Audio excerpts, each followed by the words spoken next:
कार्तिक मास महा महोत्सव की, श्री यशोदा दामोदर राधा दामोदर की, श्री गौर मिताय की, श्री गिरि गोवर्धन की जय गौर प्रेमानंदे।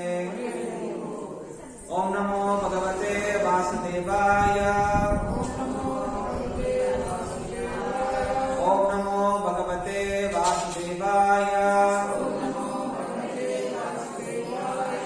ओम नमो भगवते वासुदेवाय। नारायणं नमस्कृत्य नरं चैव नरोत्तमं देवीं सरस्वतीं व्यासं ततो जयमुदीरयेत्। नष्टप्रायेषु अभद्रेषु नित्यं भागवत सेवया भगवती उत्तम श्लोके भक्तिर्भवति नैष्ठिकी।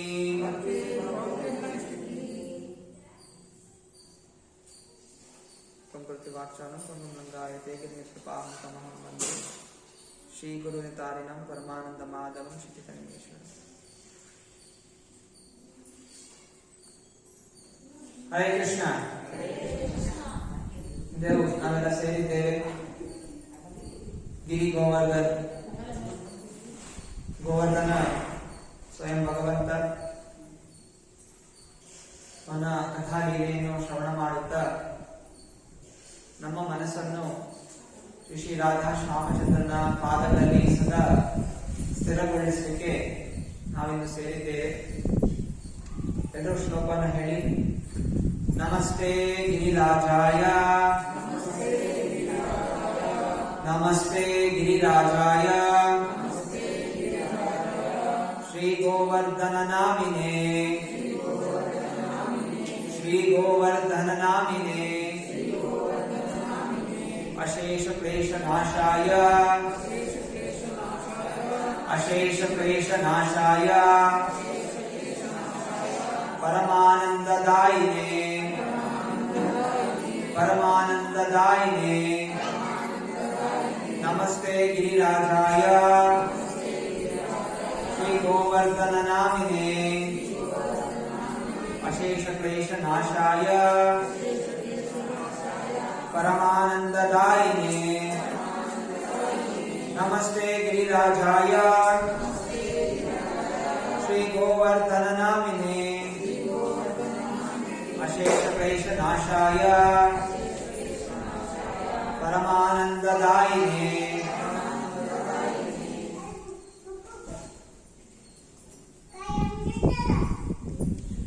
ಭಗವದ್ಗೀತೆಯಲ್ಲಿ ಕೃಷ್ಣ ಪರಮಾತ್ಮ ಹೇಳ್ತಾನೆ,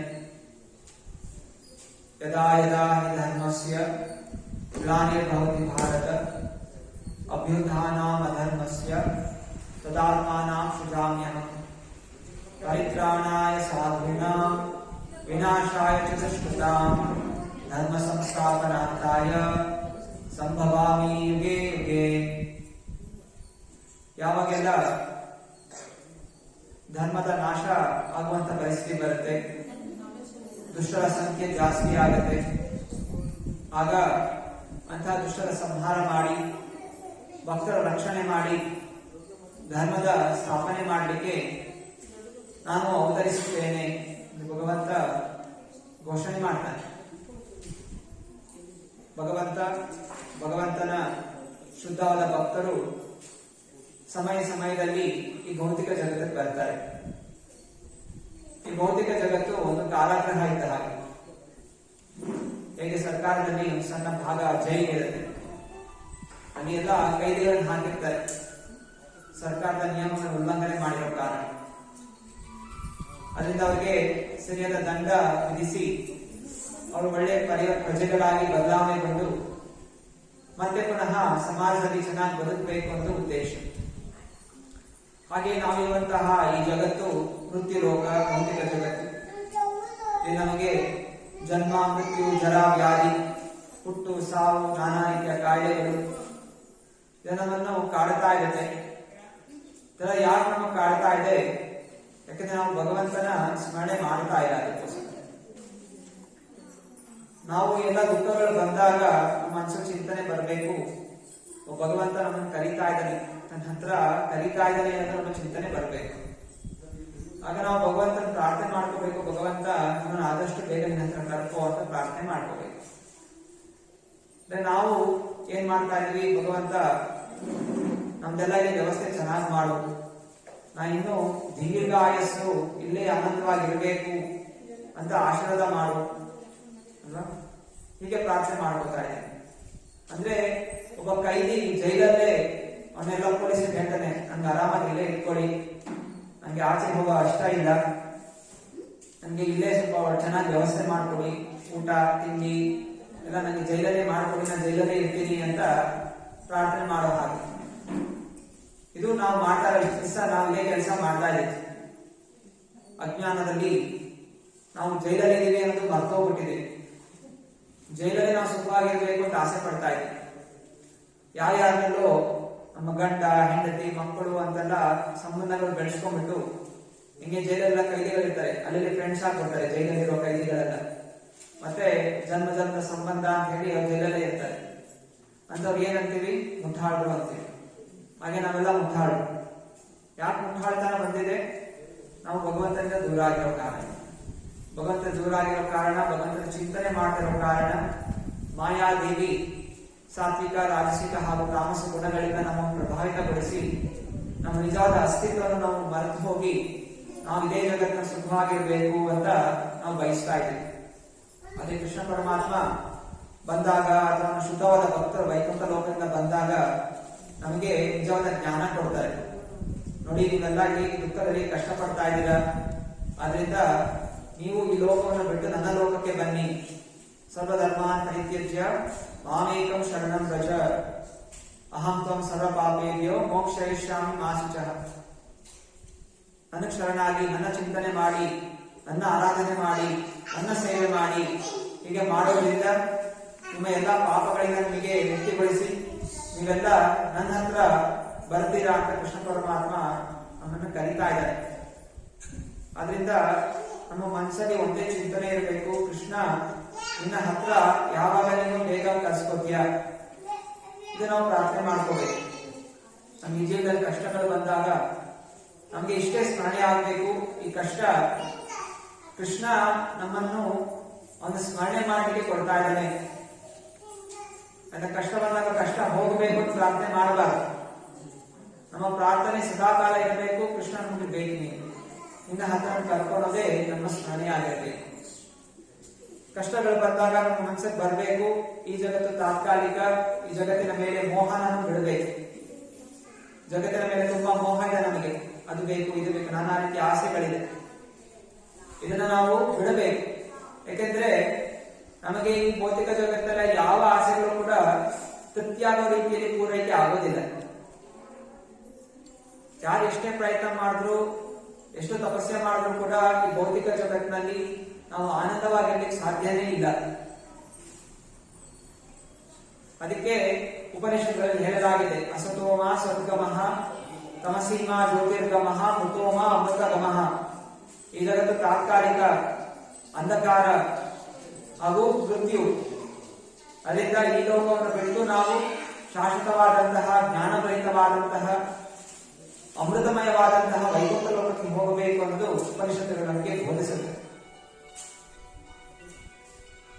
ಹೀಗೆ ನಾನಾ ಯುಗಗಳು ನಡೀತಾ ಇದೆ, ಸತ್ಯಯುಗ, ತ್ರೇತಾಯುಗ, ದ್ವಾಪರ ಯುಗ, ಕಲಿಯುಗ. ಯುಗಗಳಲ್ಲಿ ನಾನಾ ರೀತಿಯ ಒಂದು ವಾತಾವರಣಗಳಿರುತ್ತೆ. ಸತ್ಯ, ತ್ರೇತ, ದ್ವಾಪರ, ಕಲಿ, ಜನರ ಒಂದು ಚಿಂತನೆ ಬದಲಾಗ್ತಾ ಹೋಗುತ್ತೆ.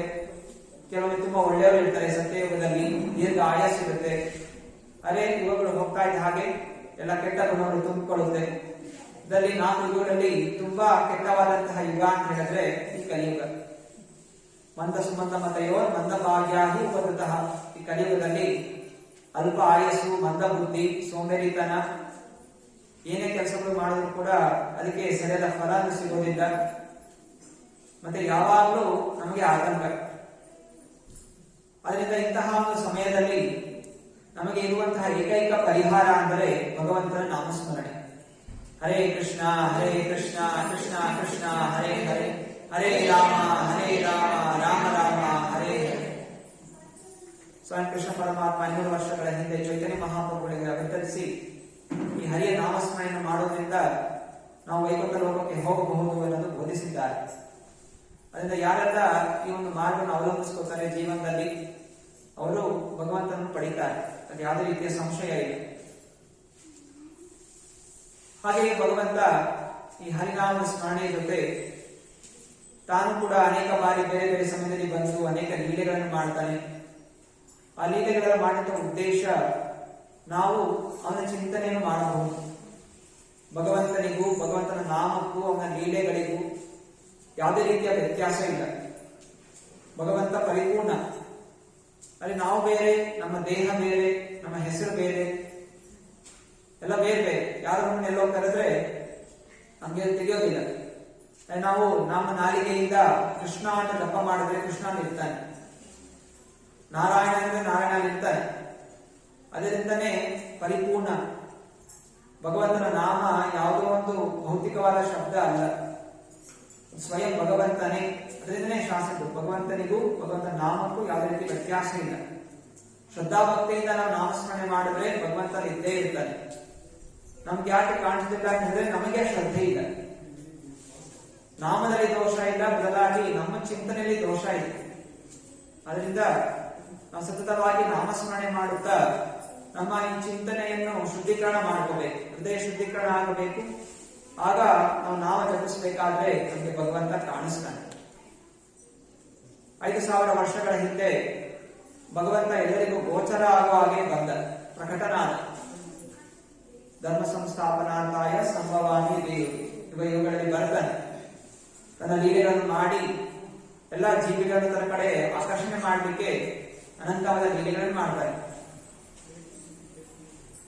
ವೃಂದಾವನದಲ್ಲಿ ಕೃಷ್ಣ ಪರಮಾತ್ಮ ಅವತರಿಸಿ ಅನೇಕ ಲೀಲೆಗಳನ್ನು ಮಾಡಿದ. ಅದನ್ನ ಕೃಷ್ಣನನ್ನು ಲೀಲಾ ಪುರುಷೋತ್ತಮ ಅಂತ ಹೇಳ್ತಾರೆ. ರಾಮಚಂದ್ರ ಮರ್ಯಾದಾ ಪುರುಷೋತ್ತಮ. ಹೇಗೆ ಒಬ್ಬ ಆದರ್ಶ ರಾಜ ಇರಬೇಕು ಅನ್ನೋದನ್ನು ರಾಮಚಂದ್ರ ತೋರಿಸ್ತಾರೆ. ಕೃಷ್ಣ ಪರಮಾತ್ಮ ತಾನೇ ಭಗವಂತ ಅಂತ ಪ್ರಕಟ ಮಾಡಿದ, ಪೂರ್ಣ ಪುರುಷೋತ್ತಮ. ಒಳ್ಳೆಯ ರಾಜನಾಗೂ ಕೂಡ ಆಳ್ವಿಕೆ ಮಾಡಿದ, ಹಾಗೂ ಜೊತೆಯಲ್ಲಿ ತಾನು ಜಗತ್ತಿಗೆ ಒಡೆಯಾದನ್ನು ಕೂಡ ತೋರಿಸ್ಬಾರ್ದು. ಇದನ್ನು ಪೂರ್ಣ ಪುರುಷೋತ್ತಮ. ಸಣ್ಣ ಬಾಲಕನಾಗಿರ್ಬೇಕಾದ್ರೆ 5 ವರ್ಷದ ಬಾಲಕ ತನ್ನೆಲ್ಲ ತಂದೆ ತಾಯಿಯರು ಎಲ್ಲ ಊರಿನ ಜನರು ಏನೋ ಒಂದು ತಯಾರಿ ಮಾಡ್ತಾ ಇದ್ರು. ಎಲ್ಲ ಒಂದು ಹಬ್ಬದ ಒಂದು ವಾತಾವರಣ ಇತ್ತು. ಹೇಗೆ ನೀವೆಲ್ಲ ಈಗ ಸೇರಿ ನಾನಾ ರೀತಿಯ ವೈಭವಗಳಿಂದ ಭಗವಂತನ ಅಲಂಕಾರ ಮಾಡಲಿಕ್ಕೆ ಪ್ರಯತ್ನ ಮಾಡ್ತಾ ಇದ್ದಾರೆ. ಹೂಮಾಲೆ ಕಟ್ಟೋದು, ಅನೇಕ ತಿಂಡಿ ತಿನಿಸುಗಳನ್ನು ಮಾಡೋದು ಹಬ್ಬದ ದಿವಸ. ಹಾಗೆಯೇ ನಂದ ಮಹಾರಾಜ, ಆ ಎಲ್ಲ ವೃಂದಾವನದ ಗೋಪಾಲರು, ಗೋಪಿಕಾಸ್ತ್ರೀಯರು ನಾನಾ ರೀತಿಯ ಅಡಿಗೆಗಳನ್ನು ಮಾಡ್ತಾ ಇದ್ರು. ಕೃಷ್ಣ ಪರಮಾತ್ಮ ಕೇಳ್ತಾನೆ, ಎಲ್ಲ ಇಲ್ಲಿಗೆ ಏನ್ ಇವತ್ತು ಹಬ್ಬ, ಏನ್ ಅಡಿಗೆ ಮಾಡ್ತಾ ಇದ್ದೀರಾ, ಏನ್ ವಿಶೇಷ ಇವತ್ತು ಅಂತ. ನಂದ ಮಹಾರಾಜ ಹೇಳ್ತಾರೆ, ಇವತ್ತು ಇಂಧನ ಪೂಜೆ ಮಾಡ್ಲಿಕ್ಕೆ ಹೋಗ್ತಾ ಇದೀವಿ. ಅದರಿಂದ ನಾವೆಲ್ಲ ಎಷ್ಟೊಂದು ವ್ಯಂಜನಗಳನ್ನು ಮಾಡ್ತಾ ಇದೀವಿ. ಇಂದ ನಮಗೆ ಮಳೆ ಕೊಡ್ತಾನೆ, ಮಳೆಯಿಂದ ಬೆಳೆ ಬೆಳೆಯುತ್ತೆ, ಬೆಳೆಯಿಂದ ನಮ್ಗೆ ಆಹಾರ ಸಿಗುತ್ತೆ. ಆ ಕೃಷ್ಣ ಪರಮಾತ್ಮ ಹೇಳ್ತಾನೆ, ನಾವು ಇಂಧನ ಪೂಜೆ ಮಾಡೋ ಬದಲು ಈ ಗೋವರ್ಧನ ಬೆಟ್ಟವನ್ನು ಪೂಜೆ ಮಾಡೋಣ. ಗೋವರ್ಧನ ಬೆಟ್ಟ ನಮಗೆ ಗಾಳಿ ಕೊಡುತ್ತೆ, ಮರ ಕೊಡುತ್ತೆ, ಹಣ್ಣುಗಳನ್ನು ಕೊಡುತ್ತೆ, ಆಕಳುಗಳಿಗೆ ಹುಲ್ಲು ಕೊಡುತ್ತೆ, ಅನೇಕ ನದಿಗಳು, ಕುಂಡಗಳು ಇದೆಲ್ಲ ಉತ್ಪನ್ನ ಮಾಡ್ತಾ ಇದೆ. ಅದೇ ಇಂಧನ ಪೂಜೆ ಮಾಡೋ ಬದಲು ನಾವು ಗೋವರ್ಧನ ಪೂಜೆ ಮಾಡೋಣ ಅಂತ ಹೇಳ್ತಾರೆ. ಯಾಕಂತ ಹೇಳಿದ್ರೆ ಇಂದ್ರನಿಗೆ ಸ್ವಲ್ಪ ಅಹಂಕಾರ ಬಂದಿತ್ತು. ನಾನು ದೇವತೆಗಳ ರಾಜ, ನಾನು ಇಲ್ಲದೆ ಇದ್ರೆ ಯಾರು ಏನು ಮಾಡ್ಲಿಕ್ಕೆ ಸಾಧ್ಯ ಇಲ್ಲ ಅಂತ ಸ್ವಲ್ಪ ಅಹಂಕಾರ ಬಂದಿತ್ತು. ಅದರಿಂದ ಕೃಷ್ಣ ಪರಮಾತ್ಮ ಆ ಇಂದ್ರನ ತನ್ನ ಭಕ್ತ, ಇಂದ್ರ ಎಲ್ಲ ದೇವಾದೇವತೆಗಳು ಭಗವಂತನ ಮಹಾನ್ ಭಕ್ತರು. ಅದರಿಂದ ಯಾವತ್ತೂ ಕೃಷ್ಣ ಪರಮಾತ್ಮ ತನ್ನ ಭಕ್ತರು ಅಹಂಕಾರರಾಗಬೇಕು ಅಂತ ಅವನು ಬಯಸೋದಿಲ್ಲ. ಕೃಷ್ಣ ಯಾವಾಗ ತನ್ನ ಭಕ್ತರು ನಮ್ರ ಭಾವನೆಯಿಂದ ಇರಬೇಕು ಅಂತ ಬಯಸ್ತಾರೆ. ಅದರಿಂದ ಇಂದ್ರನ ಒಂದು ಅಹಂಕಾರ ಮುರಿಬೇಕಾಗಿತ್ತು, ಹಾಗೂ ಗೋವರ್ಧನ ತನ್ನ ಶ್ರೇಷ್ಠವಾದ ಭಕ್ತ ಅಂತ ತೋರಿಸ್ಕೋಬೇಕಾಗಿತ್ತು. ಆದ್ರಿಂದ ಈ ಎರಡೂ ಕಾರ್ಯಗಳು ಪೂರ್ಣಗೊಳಿಸಲಿಕ್ಕೆ ಕೃಷ್ಣ ಪರಮಾತ್ಮ ಹೇಳ್ತಾ ಇದ್ದಾನೆ, ನಾವೆಲ್ಲ ಗೋವರ್ಧನ ಪೂಜೆ ಮಾಡೋಣ. ಕೃಷ್ಣ ಸಣ್ಣ ಬಾಲಕನಾಗಿದ್ದು ಕೂಡ ಆ ಎಲ್ಲ ವೃಂದಾನ್ಯಾಸಗಳಿಗೆ ಎಷ್ಟು ಪ್ರೀತಿ ಅಂದ್ರೆ ಆ ಸಣ್ಣ ಬಾಲಕನ ಮಾತು ಕೇಳ್ತಾರೆ. ಆಯ್ತು, ನೀನ್ ಹೇಳಿದ್ರೆ ಮಾಡೋಣ ಅಂತ ಹೇಳಿ ಎಲ್ಲಾ ಗೋಕುಲ ನಿವಾಸಿಗಳು ಏನೆಲ್ಲ ಅಡಿಗೆ ಮಾಡಿದ್ರು ಆ ಇಂದ್ರನ ಪೂಜೆ ಬಂದು ಹೋಗಿ ಎಲ್ಲ ಗೋವರ್ಧನ ಅರ್ಪಣೆ ಮಾಡ್ಬಿಡ್ತಾರೆ. ಕೃಷ್ಣ ಪರಮಾತ್ಮ ಸ್ವಯಂ ಆ ಗೋವರ್ಧನ ಪ್ರವೇಶ ಮಾಡಿ ಏನೆಲ್ಲ ನೈವೇದ್ಯ ಹಚ್ಚಿದ್ರು ಅದನ್ನೆಲ್ಲವನ್ನು ತಿಂದು ಬಿಡ್ತಾರೆ. ಎಲ್ರಿಗೂ ತುಂಬಾ ಖುಷಿಯಾಗ್ಬಿಡುತ್ತೆ. ಯಾಕಂದ್ರೆ ಇಲ್ಲಿ ತನಕ ಇಂದ್ರನ ಪೂಜೆ ಮಾಡಿದಾಗ ಯಾವತ್ತು ಇಂದ್ರ ಬಂದು ಕಾಣಿಸ್ಕೊಂಡಿರ್ಲಿಲ್ಲ. ಅಯ್ಯೋ, ಗೋವರ್ಧನ ಪೂಜೆ ಮಾಡ್ಬೇಕಾದ್ರೆ ಗೋವರ್ಧನ ಎಲ್ಲಾ ತಿನಿಸುಗಳನ್ನು ತಿಂಡಿಗಳನ್ನೆಲ್ಲ ತಿಂತಾ ಇದೆ ಅವ್ರ ಮುಂದೆ. ಅವ್ರಿಗೆ ತುಂಬಾ ಖುಷಿ ಆಯ್ತು. ನಾವು ಅರ್ಪಣೆ ಮಾಡಿದ್ದು ಗೋವರ್ಧನ ತಿಂತಾ ಇದ್ದಾನ ಅಂತ ತುಂಬಾ ಖುಷಿ ಪಟ್ಟು. ಅನಂತರ ಕೃಷ್ಣ ಪರಮಾತ್ಮ ಅಂತ ಸರಿ, ನಾವೆಲ್ಲ ಗೋವರ್ಧನ ಪರ್ವತನ ಪ್ರದಕ್ಷಿಣೆ ಮಾಡೋಣ ಮತ್ತೆ ಎಲ್ಲ ಆಕಳುಗಳು, ಎಲ್ಲ ಗೋಪ ಬಾಲಕರು, ಗೋಪಿಕಾಸ್ತ್ರೀ ಎಲ್ಲರೂ ಕೂಡ ಹರೇ ಕೃಷ್ಣ ಕೃಷ್ಣ ಕೃಷ್ಣ ಹರೇ ಹರೇ, ಹರೇ ರಾಮ ರಾಮ ರಾಮ ಹರೇ ಹರೇ ಎಂದು ಭಜನೆ ಮಾಡುತ್ತಾ ಕೀರ್ತನೆ ಮಾಡುತ್ತಾ ಆ ಗೋವರ್ಧನ ಪ್ರದಕ್ಷಿಣೆ ಮಾಡ್ತಾರೆ. ಅನಂತರ ತುಂಬಾ ಖುಷಿಯಾಗಿ ಅವರು ಕೂಡ ಎಲ್ಲ ಪ್ರಸಾದ ಸ್ವೀಕಾರ ಮಾಡಿ ಮನೆಗೆ ಹೋಗ್ತಾರೆ. ಇನ್ನೊಂದು ಕಡೆ ಇಂದ್ರನಿಗೆ ತುಂಬಾ ಕೋಪ ಬಂದ್ಬಿಡುತ್ತೆ. ಇಂದ್ರ ತನ್ನ ಮಂತ್ರಿಗಳನ್ನು ಹೇಳ್ತಾರೆ, ನೋಡು, ಇಷ್ಟು ವರ್ಷ ಇಂದ ನಿವಾಸಿಗಳು ನಿನ್ಗೋಸ್ಕರ ನೈವೇದ್ಯ ಹಚ್ತಾ ಇದ್ರು. ಇವತ್ತು ನಿನ್ಗೇನು ಅರ್ಪಣೆ ಆಗ್ಬಿಟ್ಟು ಆ ಎಲ್ಲ ಯಜ್ಞದ ಒಂದು ಮೂಲಿಕೆಗಳನ್ನು ಆ ಪರ್ವತಕ್ಕೆ ಹಚ್ಚಿಬಿಟ್ರು. ಯಾಕಂದ್ರೆ ಒಬ್ಬ ಬಾಲಕ, ಸಣ್ಣ ಹುಡುಗ ಕೃಷ್ಣ ಅದನ್ನು ಉಪದೇಶ ಮಾಡಿದ. ಅದಕ್ಕೆ ಒಬ್ಬ ಇಂದ್ರನೇ ಕೋಪ ಬಂದು ಆ ಎಲ್ಲ ನಿವಾಸಿಗಳು ನಾಶ ಆಗ್ಬೇಕು, ನನ್ನ ಪೂಜೆಯನ್ನು ಬಿಟ್ಟಿದಾರಲ್ಲ ಇದರೆಲ್ಲ ನಾಶ ಆಗ್ಬೇಕು ಅಂತ ಹೇಳಿ ಒಂದು ದೊಡ್ಡ ಪ್ರಳಯ ಬರುವ ಹಾಗೆ ಒಂದು ಮೋಡವನ್ನು ಕಳಿಸ್ತಾನೆ. ಸಂವರ್ತಕ ಮೋಡ ಬರುವ ಪ್ರಳಯ ಕಾಲದಲ್ಲಿ ಹೇಗೆ ಭಯಂಕರವಾಗಿ ಮಳೆ ಬರುತ್ತೆ ಹಾಗೆ ಆ ಮೋಡಗಳು ಬಂದು ಮಳೆ ಸುರಿಸಕ್ಕೆ ಶುರು ಮಾಡುತ್ತೆ. ಆಗ ಎಲ್ಲ ಗೋಕುಲ ನಿವಾಸಿಗಳು ಕೃಷ್ಣ ಹತ್ರ ಹೋಗ್ತಾರೆ.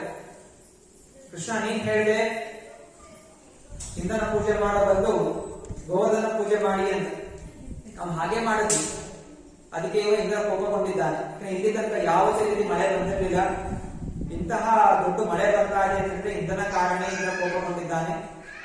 ಆದ್ರಿಂದ ನೀನೇ ನಮ್ಗೆ ರಕ್ಷಣೆ ಮಾಡ್ಬೇಕು. ಅವ್ರ ತಿರ್ಗಾ ಇಂದ್ರನ ಹತ್ರ ಹೋಗ್ಲಿಲ್ಲ, ಅಥವಾ ಬೇರೆ ಶಿವನ ಹತ್ರ ಹೋಗ್ಲಿಲ್ಲ, ಪಾರ್ವತಿ ಹತ್ರ ಹೋಗ್ಲಿಲ್ಲ, ಗಣಪತಿ ಹತ್ರ ಹೋಗ್ಲಿಲ್ಲ. ಆ ಎಲ್ಲ ಗೋಪಾಲರು ಎಲ್ಲರೂ ಕೂಡ ಕೃಷ್ಣ ಹತ್ರ ಹೋದ್ರು. 5 ವರ್ಷದ ಬಾಲಕ ಕೃಷ್ಣ. ಅಷ್ಟು ನಂಬಿಕೆ ಅವ್ರಿಗೆ ಕೃಷ್ಣ ಮೇಲೆ ಪ್ರೀತಿ. ಆ ಕೃಷ್ಣ ಹೇಳ್ತಾನೆ, ನೀವು ನನ್ನ ಮಾತು ಕೇಳಿದ್ದೀರಾ, ಅಂದ ನನ್ನ ಮಾತನ್ನು ಯಾರು ಕೇಳ್ತಾರೆ ಅವರ ರಕ್ಷಣೆ ಮಾಡೋದು ನನ್ನ ಕೆಲಸ. ಯೋಗಕ್ಷೇಮ ಮಹಾಮ್ಯಹಂ. ಯಾರು ಕೃಷ್ಣನ ಭಕ್ತರಿರ್ತಾರೆ ಕೃಷ್ಣ ಪರಮಾತ್ಮ ಸ್ವಯಂ ಅವರ ರಕ್ಷಣೆ ಮಾಡ್ತಾರೆ. ಯಾರು ನಮ್ಮ ಹಾಗೆ ಸೋಮವಾರ ಒಂದ್ ಕಡೆ, ಮಂಗಳವಾರ ಒಂದ್ ಕಡೆ, ಬುಧವಾರ ಒಂದ್ ಕಡೆ, ಹಿಂಗೆ ಒಂದೊಂದು ದಿವಸ ಪೂಜೆ ಮಾಡ್ತಾ ಇರ್ತಾರೆ, ಕೃಷ್ಣ ಅವರು ನೋಡೋದು ಕೂಡ ಇಲ್ಲ. ನಮ್ಗೆ ಆ ಕೃಷ್ಣ ನಮ್ಗೆಲ್ಲ ಕಷ್ಟಗಳು ಯಾಕೆ ಕಾಡ್ತಾರೆ ಅಂದ್ರೆ ನಮ್ಗೆ ಮನಸ್ಸಿಗೆ ಶ್ರದ್ಧೆ ಇಲ್ಲ. ಯಾರು ಏನ್ ಹೇಳಿದ್ರೆ ಅಲ್ಲಿ ಎಲ್ಲಾ ಕಡೆ ಹೋಗ್ಬಿಡ್ತೇವೆ. ಅದೇ ಗೋಪಾಲಕರು ಈ ವೃಂದ ನಿವಾಸಿಗಳು ಹಾಗಿರ್ಲಿಲ್ಲ, ಅವರಿಗೆ ಕೃಷ್ಣನೇ ಇಲ್ಲ. ಅದರಿಂದ ಕೃಷ್ಣ ಅಂತ ರಕ್ಷಣೆ ತಾನೇ ಮಾಡ್ತೀನಿ ಅಂತ ಅವ್ನು ಹೇಳ್ತಾರೆ. ಪಾಂಡವರಿಗೂ ಕೂಡ ಮಹಾಭಾರತ ಯುದ್ಧದಲ್ಲಿ ಸ್ವಯಂ ಕೃಷ್ಣನೇ ಅವ್ರ ರಕ್ಷಣೆ ಮಾಡಿ. ಕೃಷ್ಣ ಹೇಳ್ತಾನೆ, ಬನ್ನಿ ನಾನು ರಕ್ಷಣೆ ಮಾಡ್ತೀನಿ ಅಂತ ಹೇಳಿ ಎಲ್ಲಾ ಗೋಪಾಲ ವೃಂದಾವನ ನಿವಾಸಿಗಳನ್ನು ಈ ಗೋವರ್ಧನ ಪರ್ವತಕ್ಕೆ ಕರ್ಕೊಂಡು ಹೋಗ್ತಾನೆ. ಮತ್ತೆ ಗೋವರ್ಧನ ಪರ್ವತದ ತನ್ನ ಎಡಗೈ ಕಿರುಗರಳಿಂದ ಆ ಪರ್ವತನ ಎತ್ತಿಟ್ಕೋತಾನೆ. ಒಂದು ವಾರ, 1 ದಿವಸ ಅಲ್ಲ, 2 ದಿವಸ ಅಲ್ಲ, 7 ದಿವಸಗಳು ಆ ಗೋವರ್ಧನ ಪರ್ವತನ ಎತ್ತಿಟ್ಕೋತಾನೆ. ಎಲ್ಲಾ ನಿವಾಸಿಗಳು, ಸಾವಿರಾರು ಲಕ್ಷಾಂತರ ಜನ ಆಕಳುಗಳು, ಕೃಷ್ಣನ ಮನೆಯಲ್ಲಿ 9 ಲಕ್ಷ ಆಕಳುಗಳಿತ್ತು. ಎಷ್ಟು ಜನ ಲಕ್ಷಾಂತರ ಆಕಳುಗಳು, ಎಷ್ಟು ಜನ ನಿವಾಸಿಗಳು ಎಲ್ಲರೂ ಕೂಡ ಗೋವರ್ಧನ ಪರ್ವತದ ಕೆಳಗಡೆ ಆರಾಮಾಗಿತ್ತು. ಆ ಸಂವರ್ತಕ ಮೋಡ ಮಳೆ ಸುರಿದು ಅದ್ರ ಮೋಡಲಿನ ನೀರೆಲ್ಲ ಖಾಲಿ ಆಯಿತು. ಅಂದ್ರೆ ಯಾರಿಗೂ ಏನು ಹಾನಿ ಆಗಲಿಲ್ಲ, ಆರಾಮಾಗಿತ್ತು. ಅನಂತರ ಇಂದ್ರನ ದೂತರು ಹೋಗಿ ಇಂದ್ರನಿಗೆ ಹೇಳ್ತಾರೆ, ಮಳೆ ಸುರಿಯಿತು ಆದ್ರೆ ಯಾರಿಗೇನೂ ಆಗಲಿಲ್ಲ. ಆ ಗೋವರ್ಧನ ಪರ್ವತದಿಂದ ಒಂದು ಸಣ್ಣ ಕಲ್ಲು ಕೂಡ ಬೀಳಿಲ್ಲ. ಅನಂತರ ಇಂದ್ರನಿಗೆ ಅರಿವಿಕೆ ಆಗುತ್ತೆ, ಇದು ಈ ಸಣ್ಣ ಬಾಲಕ ಬೇರೆ ಯಾರು ಅಲ್ಲ, ಸ್ವಯಂ ಭಗವಂತ, ನಾನು ಆರಾಧಿಸುವಂತಹ ಸ್ವಯಂ ವಿಷ್ಣು, ಒಂದು ಮೂಲ ರೂಪ ಕೃಷ್ಣ ಮನೆ ಸಣ್ಣ ಬಾಲಕನಾಗಿ ಬಂದಿದ್ದಾನೆ. ನಾನು ದೊಡ್ಡ ತಪ್ಪು ಮಾಡಿದೆ, ನನಗೆ ಈ ಸ್ಥಾನ ಮಾನ ಎಲ್ಲ ಕೊಟ್ಟಿರುವಂತದ್ದು ಆ ಕೃಷ್ಣನನ್ನ ಮರೆತು ಹೋಗ್ಬಿಟ್ಟು ಅಹಂಕಾರದಿಂದ ಮೆರೆದೆ ಅದರಿಂದ ಭಗವಂತ ನನಗೆ ಒಳ್ಳೆ ಶಿಕ್ಷೆ ಕೊಟ್ಟಿದ್ದಾನೆ ಅಂತ ಹೇಳಿ ಅವನಿಗೆ ಅರಿವಿಕೆ ಆಗಿ ಅವನು ಬರ್ತಾನೆ. ಅಷ್ಟರಲ್ಲಿ ಕೃಷ್ಣ ಪರಮಾತ್ಮ ಮತ್ತೆ ಪುನಃ ಗೋವರ್ಧನ ಪರ್ವತವನ್ನು ವಾಪಸ್ ಇಟ್ಟಿದ್ದಾನೆ. ಮತ್ತೆ ಎಲ್ಲ ಗೋಕುಲ ನಿವಾಸಿಗಳು ತುಂಬಾ ಖುಷಿಯಿಂದ ಕೃಷ್ಣನ ಆರಾಧನೆ ಮಾಡ್ತಾ ಎಲ್ಲ ತಮ್ಮ ಮನೆಗೆ ಹೋಗಿದ್ದಾರೆ. ಮತ್ತೆ ಇಂದ್ರ ಒಬ್ಬನೇ ಬರ್ತಾನೆ, ಅವನ ಜೊತೆಗೆ ಸುರಭಿ ಹಾಕೊಂಡು ಕರ್ಕೊಂಡ್ ಬರ್ತಾನೆ. ಒಬ್ಬನೇ ಬರೋದಿಲ್ಲ, ಸುರಭಿ ಬರ್ತಾನೆ. ಯಾಕಂದ್ರೆ ಅವ್ನು ತುಂಬಾ ಭಯ. ಸುರಭಿ ಯಾಕೆ ಕರ್ಕೊಂಡ್ ಬರ್ತಾನೆ? ಯಾಕಂದ್ರೆ ಕೃಷ್ಣನಿಗೆ ಆಟೋದ್ರೆ ತುಂಬಾ ಪ್ರೀತಿ. ಹೇಗೆ ಕೆಲವೊಮ್ಮೆ ಮಗು ಸುಂದರತನ ಮಾಡಿದ್ರೆ ತಂದೆ ಹೊಡೆಯಕ್ಕೆ ಹೋಗ್ತಾರೆ, ಆಗ ಮಗು ಏನ್ ಮಾಡುತ್ತೆ, ಸೀದಾ ತಾಯಿ ಹತ್ರ ಹೋಗ್ತಾರೆ. ಹೆಂಡತಿ ಮುಖ ನೋಡಿ ಹೆಂಡತಿ ಸಮಾಧಾನ ಆಗಿ ಅಂತ ಹೇಳಿದ್ರೆ ಗಂಡ ಸ್ವಲ್ಪ ಸಮಾಧಾನ ಆಗ್ತಾರೆ. ಹಂಗೆ ಇಲ್ಲಿ ಒಂದನ್ನು ಗೊತ್ತಿತ್ತು, ಕೃಷ್ಣನಿಗೆ ಆಟೋದ್ರೆ ತುಂಬಾ ಇಷ್ಟ. ಅದರಿಂದ ಒಂದು ಸುರಭಿನ ಕಳಿಸ್ತಾನೆ, ಹೋಗು ನೀನ್ ಮಾತಾಡ್ಸ್ಕೊಂಬ. ಸುರಭಿ ಹೋಗಿ ಕೃಷ್ಣನ ಗುಣಗಾನ ಮಾಡ್ತಾಳೆ. ನಂತರ ಇಂದ್ರನ ಕ್ಷಮೆ ಮಾಡು, ಏನೋ ಅಹಂಕಾರದ ಏನೋ ತಪ್ಪು ಮಾಡ್ಬಿಟ್ಟ, ಕ್ಷಮಿಸು ಅಂತ ಕೇಳ್ಕೊಂಡ್ಮೇಲೆ ಅನಂತರ ಇಂದ್ರ ಬರ್ತಾನೆ. ಆಮೇಲೆ ಇಂದ್ರ ಬಂದು ಕೃಷ್ಣ ಗುಣಗಾನ ಮಾಡ್ತಾನೆ. ಹೇ ಕೃಷ್ಣ, ಹೇ ಗೋವಿಂದ, ಹೇ ಮುಕುಂದ, ಮುರಾರಿ ಇದೆಲ್ಲ ಗುಣಗಾನ ಮಾಡಿ ಕ್ಷಮೆಯಾಚನೆ ಕೇಳ್ತಾನೆ. ಕೃಷ್ಣ ಹೇಳ್ತಾನೆ, ಸರಿ, ಇನ್ಯಾವತ್ತೂ ಕೂಡ ಈ ವೃಂದಾವನದ ಮೇಲೆ ನೀನು ಯಾವುದೇ ರೀತಿ ಹಲ್ಲೆ ಮಾಡಬಾರ್ದು, ಯಾವುದೇ ರೀತಿಯ ಕಷ್ಟಗಳು ಕೊಡಬಾರ್ದು. ನನ್ನ ಭಕ್ತರಿಗೆ ಯಾರು ಕಷ್ಟ ಕೊಟ್ರೆ ಮತ್ತೆ ಅವರ ವಿನಾಶ ನಾನೇ ಮಾಡ್ತೀನಿ ಅಂತ ಹೇಳ್ತಾರೆ. ಅನಂತರ ಇಂದ್ರ ಕ್ಷಮೆಯಾಚನೆ ಮಾಡಿ ಭಗವಂತನ ಆರಾಧನೆ ಮಾಡುತ್ತಾ ಸುರಭಿ ಅವನಿಗೆ ಅಭಿಷೇಕ ಮಾಡ್ತಾರೆ. ಹಾಲಿಂದ, ತನ್ನ ಕೆಚ್ಚಿನ ಹಾಲಿನ ಅಭಿಷೇಕ ಮಾಡ್ತಾ ಗೋವಿಂದ ಗೋವಿಂದ ಅಂತ ಸ್ಮರಣೆ ಮಾಡ್ತಾ ಕೃಷ್ಣನಿಗೆ ಗೋವಿಂದ ಅನ್ನುವಂತಹ ನಾಮವನ್ನು ಕೊಡ್ತಾರೆ. ಹೀಗೆ ಈ ಗೋವರ್ಧನ ಲೀಲೆ ಅನ್ನೋದು ನಡೆಯುತ್ತೆ 5,000 ವರ್ಷಗಳ ಹಿಂದೆ. ಇಲ್ಲಿ ಆಚಾರ್ಯರು ಈ ಗೋವರ್ಧನ ಪರ್ವತ ಹೇಗೆ ಬಂತು, ಈ ಗೋವರ್ಧನ ಎಲ್ಲಿಂದ ಉತ್ಪನ್ನ ಆಯಿತು, ಇದೆಲ್ಲ ವಿವರಿಸ್ತಾರೆ. ಗೋವರ್ಧನ ಪರ್ವತ ಮೂಲವಾಗಿ ಕೃಷ್ಣ ಲೋಕದಲ್ಲಿರುವಂತಹ ಒಂದು ಪರ್ವತ. ಭಗವಂತನ ಲೋಕದ ಪ್ರತಿಬಿಂಬವೇ ಈ ಭೌತಿಕ ಜಗತ್ತು. ಹೇಗೆ ನದಿಯ ತೀರದಲ್ಲಿ ಮೇಲೆ ಮರ ಇದ್ದಾಗ ಅದರ ಪ್ರತಿಬಿಂಬದಲ್ಲಿ ಮರದ ನೆರಳು ಕಾಣುತ್ತೋ, ಪ್ರತಿಬಿಂಬ ಕಾಣುತ್ತೋ, ಹಾಗೆಯೇ ಆಧ್ಯಾತ್ಮಿಕ ಜಗತ್ತಿನ ಒಂದು ಪ್ರತಿಬಿಂಬ ಈ ಭೌತಿಕವಾದ ಜಗತ್ತು. ಇಲ್ಲಿ ಏನೆಲ್ಲ ಕಾಣುತ್ತೆ ಅದೆಲ್ಲ ಆಧ್ಯಾತ್ಮಿಕ ಜಗತ್ತಲ್ಲೂ ಇದೆ. ಆದ್ರೆ ಅಲ್ಲಿ ಎಲ್ಲವೂ ಸುಖಮಯವಾಗಿದೆ, ಅಲ್ಲಿ ಯಾವುದೂ ಕೂಡ ನಾಶ ಆಗೋದಿಲ್ಲ, ಎಲ್ಲವೂ ಆನಂದಮಯ. ಆದ್ರೆ ಈ ಪ್ರತಿಬಿಂಬದಲ್ಲಿ ಎಲ್ಲವೂ ಕೂಡ ದುಃಖಮಯ. ಈ ಗೋವರ್ಧನ ಪರ್ವತ, ಯಮುನಾ ನದಿ, ವೃಂದಾವನ ಇದೆಲ್ಲ ಕೃಷ್ಣನ ಸ್ವಂತವಾದ ಲೋಕದ ಹೆಸರುಗಳಿದೆಲ್ಲ.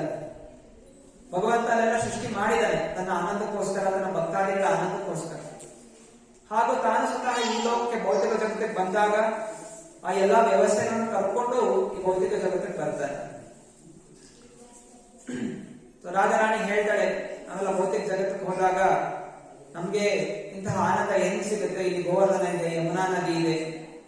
ಕೃಷ್ಣ ಹೇಳ್ತಾನೆ, ಚಿಂತನೆ ಮಾಡಬೇಡ, ಇವರೆಲ್ಲರನ್ನು ಕರ್ಕೊಂಡು ನಾನು ಬರ್ತೀನಿ, ನಾವೆಲ್ಲ ಹೋಗೋಣ ಭೌತಿಕ ಜಗತ್ತಿಗೆ. ಯಾಕೆ ಅಂತ ಹೇಳಿದ್ರೆ ನಾವೆಲ್ಲ ಬದ್ಧ ಜೀವಿಗಳನ್ನು ಉದ್ಧಾರ ಮಾಡಿ. ದೇಶದ ಪ್ರಧಾನಮಂತ್ರಿ ಜೈಲಿಗೆ ಹೋಗ್ತಾನೆ ಒಂದೊಂದ್ಸಲ. ಜೈಲಿಗೆ ಹೋಗೋ ಉದ್ದೇಶ ಅಲ್ಲಿರುವ ಕೈದಿಗಳಿಗೆಲ್ಲ ಸ್ವಲ್ಪ ಬುದ್ಧಿವಾದ ಹೇಳಿ, ನೀವೆಲ್ಲ ಇಲ್ಲಿ ಜೈಲಲ್ಲಿ ತುಂಬಾ ಕಷ್ಟಪಡ್ತಾ ಇದ್ದೀರಾ, ನೀವೆಲ್ಲ ಬದಲಾವಣೆ ಆದ್ರೆ ನಾನು ಬರೋ ಸ್ವಾತಂತ್ರ್ಯ ದಿವಸನೋ ಅಥವಾ ಗಣರಾಜ್ಯೋತ್ಸವ ದಿವಸದಂದು ನಿಮ್ಮೆಲ್ಲ ಬಿಡುಗಡೆ ಮಾಡ್ತೀನಿ, ನಾನು ಬದಲಾಗಿ ಹೇಳಿ ಬರ್ತಾರೆ. ಹಾಗೆ ಭಗವಂತ ಈ ಬರ್ತಾನ ಉದ್ದೇಶ ನಮ್ಗೆಲ್ಲ ತೋರಿಸ್ಕೊಡ್ಲಿಕ್ಕೆ ರಾಮನಾಗಿ ಬರ್ತಾನೆ. ರಾಮ ಇದ್ದಾಗ ಹೇಗೆ ವಾತಾವರಣ ಇತ್ತು, ರಾಮರಾಜ್ಯ, ಒಂದು ಸ್ವಲ್ಪನೂ ಕೂಡ ಕಷ್ಟಗಳಿರೋದಿಲ್ಲ, ಎಲ್ಲವೂ ಸಂತೋಷಮಯ. ರಾಮರಾಜ್ಯ ಯಾಕೆ ಸ್ಥಾಪನೆ ಮಾಡ್ತಾ ಇರುವಂತಹದ್ದು, ರಾಮ ನಮಗೆ ತೋರಿಸ್ಲಿಕ್ಕೆ. ನಾವು ಯಾವಾಗಲೂ ರಾಮನ ಜೊತೆ ಇದ್ರೆ ನಮ್ಗೆ ಯಾವ್ದು ಕಷ್ಟಗಳಿರೋದಿಲ್ಲ, ಯಾವಾಗ ಆನಂದವಾಗಿರಬಹುದು, ಅದನ್ನ ರಾಮನ ಚಿಂತನೆ ಮಾಡಿ ಅಂತ ಹೇಳಿಕೆ ಭಗವಂತ ಇಲ್ಲಿ ಬರ್ತಾರೆ. ಹಾಗೆ ಕೃಷ್ಣ ಬರ್ತಾನೆ, ನನ್ನ ಲೋಕಕ್ಕೆ ಬನ್ನಿ, ವೃಂದಾವನಕ್ಕೆ ಬನ್ನಿ, ಮಗನ ಜೊತೆ ಈ ರೀತಿ ಗೋಪ ಬಾಲಕರ ಹಾಗೆ, ಗೋಪಿಕಾಸ್ತ್ರೀಯರ ಹಾಗೆ, ವೃಂದಾವನ ನಿವಾಸಿಗಳ ಹಾಗೆ ನೀವೆಲ್ಲ ಜೊತೆ ಆರಾಮಾಗಿರ್ಬೋದು, ಸಂತೋಷವಾಗಿರ್ಬೋದು ಅಂತ ತೋರಿಸ್ಕೊಡ್ಲಿಕ್ಕೆ ಬರ್ತಾರೆ. ಈ ಗೋವರ್ಧನ ಪರ್ವತ ಈ ಭೌತಿಕ ಜಗತ್ತಿನಲ್ಲಿ ಅವನು ಬರ್ಬೇಕಾದ್ರೆ ದ್ರೋಣ ಅನ್ನುವಂತಹ ಪರ್ವತನ ಮಗನಾಗಿ ಬರ್ತಾನೆ. ಸೊ ಪರ್ವತಗಳು, ಕಲ್ಲುಗಳಿದೆ, ಅದೇ ಆ ಕಲ್ಲುಗಳಿಗೂ ಒಂದು ಅಧಿಪತಿಯಾದಂತಹ ದೇವತೆ ಇರ್ತಾರೆ ಬೆಟ್ಟಗಳಿಗೆ. ಈಗ ಗಂಗಾ ನದಿ ಅಂತ ಹೇಳ್ತೇವೆ. ಸೊ ನದಿ ನೀರು, ಅದೇ ಆ ನದಿ ನೀರಿನ ಹಿಂದೆ ಒಂದು ಗಂಗಾ ದೇವಿ ಇದ್ದಾಳೆ. ಅದರ ಅಧಿಪತಿ ದೇವತೆ. ಹಾಗೆ ಪರ್ವತಗಳಿಗೂ ದೇವತೆಗಳಿದ್ದಾರೆ, ಅಧಿಪತಿ ದೇವತೆಗಳಿದ್ದಾರೆ. ನಾನಾ ರೀತಿಯ ಬೆಟ್ಟಗಳಿವೆ. ಹಿಮಾಲಯ ಪರ್ವತ ಇದೆ, ವಿಂಧ್ಯ ಪರ್ವತಗಳಿವೆ. ಹಾಗೆ ದ್ರೋಣ ಅನ್ನುವಂತಹ ಪರ್ವತ. ದ್ರೋಣ ಪರ್ವತನ ಮಗನಾಗಿ ಗೋವರ್ಧನ ಪರ್ವತ ಬರ್ತಾನೆ ಅವತರಿಸ್ತಾನೆ. ಅದೇ ಸಮಯದಲ್ಲಿ ಈ ಕಡೆ ಕಾಶಿಯಲ್ಲಿ ಒಂದು ಋಷಿಗಳಿರ್ತಾರೆ, ಪೌಲಸ್ತ್ಯ ಮುನಿಗಳು ಅಂತ. ಪೌಲಸ್ತ್ಯ ಮುನಿಗಳು ಕಾಶಿಯಲ್ಲಿ ಅವರು ತಪಸ್ಸೆ ಮಾಡ್ತಾ ಇರ್ತಾರೆ. ಮತ್ತೆ ಅವ್ರಿಗೆ ಅನ್ಸುತ್ತೆ, ನಾನು ತಪಸ್ಸೆ ಮಾಡ್ಲಿಕ್ಕೆ ನಂಗೊಂದು ಗುಹೆ ಬೇಕು, ಒಂದು ಒಳ್ಳೆ ಜಾಗ ಬೇಕು. ಋಷಿಗಳು ಅವರೆಲ್ಲ ನಗರದಲ್ಲಿ ವಾಸ ಮಾಡೋದಿಲ್ಲ. ಅವರು ತುಂಬಾ ಏಕಾಂತದಲ್ಲಿ, ಒಂದು ವನದಲ್ಲಿ, ಸುಂದರವಾದ ಪ್ರದೇಶದಲ್ಲಿ ಅಲ್ಲಿ ಅವರು ತಪಸ್ಸೆ ಮಾಡ್ಕೊಂಡು ಕೂತಿರ್ತಾರೆ. ಅದರಿಂದ ಕಾಶಿಯಲ್ಲಿ ಯಾವುದು ಬೆಟ್ಟಗಳಿಲ್ಲ.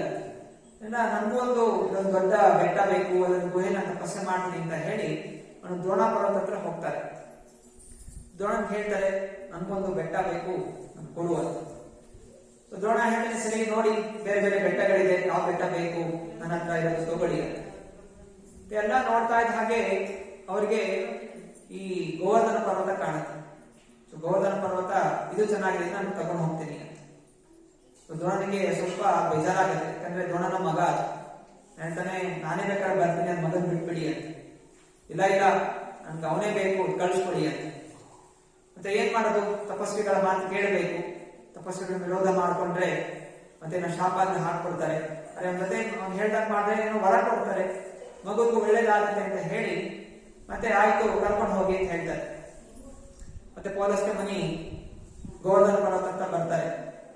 ಬಾ ಅನ್ಸುತ್ತೆ, ಬಾ ನಾನು ಕಾಶಿ ಕರ್ಕೊಂಡು ಹೋಗ್ತೀನಿ ಅಂತ. ಗೋವರ್ಧನ ಸ್ವಲ್ಪ ಹಠ, ಸಣ್ಣ ಮಕ್ಕಳು ಹಠ ಇರ್ತಾರೆ. ಅವನು ಹೇಳ್ತಾರೆ, ನಾನೇ ಬರ್ಬೇಕು ನಿನ್ ಜೊತೆ ಅಂತ. ಪೌಲಸ್ತ್ಯ ಹೇಳ್ತಾರೆ, ನಿಮ್ ತಂದೆ ಹೇಳಿದ್ದಾರೆ, ನಿಮ್ ತಂದೆ ಅನುಮತಿ ಕೊಟ್ಟಿದ್ದಾರೆ, ಕರ್ಕೊಂಡು ಹೋಗ್ಬೇಕು, ತಂದೆ ಮಾತು ನೀನ್ ಮೀರ್ಬಾರ್ದು, ಬಾ ನನ್ನ ಜೊತೆ ಅಂತ. ಅರೆ ಗೋವರ್ಧನ ಸ್ವಲ್ಪ ಯೋಚನೆ ಮಾಡ್ತಾನೆ, ಏನ್ ಮಾಡೋದು. ಆಯ್ತು ಅವ್ನು ಹೇಳ್ತಾನೆ, ಸರಿ ನನ್ನ ಕಂಡೀಷನ್ ಇದೆ, ಸುಮ್ನೆ ಬರೋದಿಲ್ಲ. ನಾನು ಎತ್ಕೊಂಡು ಹೋಗ್ಬೇಕು ಅಂತ ಹೇಳಿದ್ರೆ ಶುದ್ಧವಾಗಿರ್ಬೇಕು, ಶುದ್ಧವಾಗಿದ್ರೆ ಮಾತ್ರ ಜೊತೆ ಬರ್ತೀನಿ. ಮತ್ತೆ ನೀನು ಹೋಗ್ತಾ ಇರ್ಬೇಕಾದ್ರೆ ಮೂತ್ರ ವಿಸರ್ಜನೆ ಮಾಡ್ಬೇಕು ಅಂತೆಲ್ಲ ನೀನು ಅಲ್ಲಿ ಇಟ್ರೆ ಮತ್ತೆ ನಾನು ಅಲ್ಲೇ ಕೂತ್ಕೊಂಡ್ಬಿಡ್ತೀನಿ, ಅಲ್ಲಿಂದ ತಿರ್ಗ ವಾಪಸ್ ಬರೋದಿಲ್ಲ. ಅಲ್ಲಿಂದ ನೀನು ಎಲ್ಲಿ ಕರ್ಕೊಂಡು ಹೋಗ್ಬೇಕು, ಅಲ್ಲಿಗೆ ಹೋಗೋ ತನಕ ನಾನು ಎಲ್ಲೂ ಕೆಳಗಿರ್ಬಾರ್ದು, ಎಲ್ಲಿ ಕೆಳಗಿಟ್ಟೆ ನಾನು ಅಲ್ಲೇ ಕೂತ್ಕೊಂಡ್ಬಿಡ್ತೀನಿ. ಸರಿ, ತೊಂದರೆ ಇಲ್ಲ ಅಂತ ಹೇಳಿ ಪೌಲಸ್ತ್ಯ ಮುನಿ ಆ ಗೋವರ್ಧನ ತನ್ನ ಕೈ ಮೇಲೆ ಇಟ್ಕೊಂಡು ತಗೊಂಡ್ಬರ್ತಾ ಇರ್ತಾನೆ. ಅಂದ್ರೆ ಇದು ಇದ್ದಿದ್ದು ಬೇರೆ ದ್ವೀಪದಲ್ಲಿ. ಹೇಗೆ ಸಪ್ತ ದ್ವೀಪಗಳಿದೆ ಅಲ್ಲ, ಸಪ್ತ ಸಮುದ್ರ, ಸಪ್ತ ದ್ವೀಪ, ಹಾಗೆ ಬೇರೆ ದ್ವೀಪದಲ್ಲಿ ಇದ್ದಂಥದ್ದು. ಆ ದ್ವೀಪದಿಂದ ಅವರು ಜಂಬೂ ದ್ವೀಪಕ್ಕೆ ತಗೊಂಡ್ಬರ್ತಾ ಇದ್ರು. ನಾವಿರುವಂತಹ ಇದು ಜಂಬೂ ದ್ವೀಪ. ಹಾಗೆ ಬೇರೆ ದ್ವೀಪಗಳಿದೆ. ಅಲ್ಲಿಂದ ಗೋವರ್ಧನ ಪರ್ವತ ಪೌಲಸ್ತ್ಯ ಮುನಿಗಳು ಕರ್ಕೊಂಡ್ ಬರ್ತಾರೆ, ಕಾಶಿಯಲ್ಲಿ ಇರಬೇಕು ಅಂತ. ಕೈಗೆ ಬರ್ತಾ ಇರ್ಬೇಕಾದ್ರೆ ವೃಂದಾವನ ಮೇಲೆ ಬರ್ತಾರೆ. ವೃಂದಾವನ ಬರ್ತಾ ಇದ್ದ ಹಾಗೆ ಗೋವರ್ಧನ ಪರ್ವತಕ್ಕೆ ಇಲ್ಲಿ ಕೃಷ್ಣ ಬರ್ತಾನೆ, ಮುಂದೆ ಕೃಷ್ಣ ಇಲ್ಲಿ ಬರ್ತಾನೆ, ಅದರಿಂದ ನಾನು ಇಲ್ಲೇ ಇರಬೇಕು ಅಂತ ಒಂದು ಆಸೆ.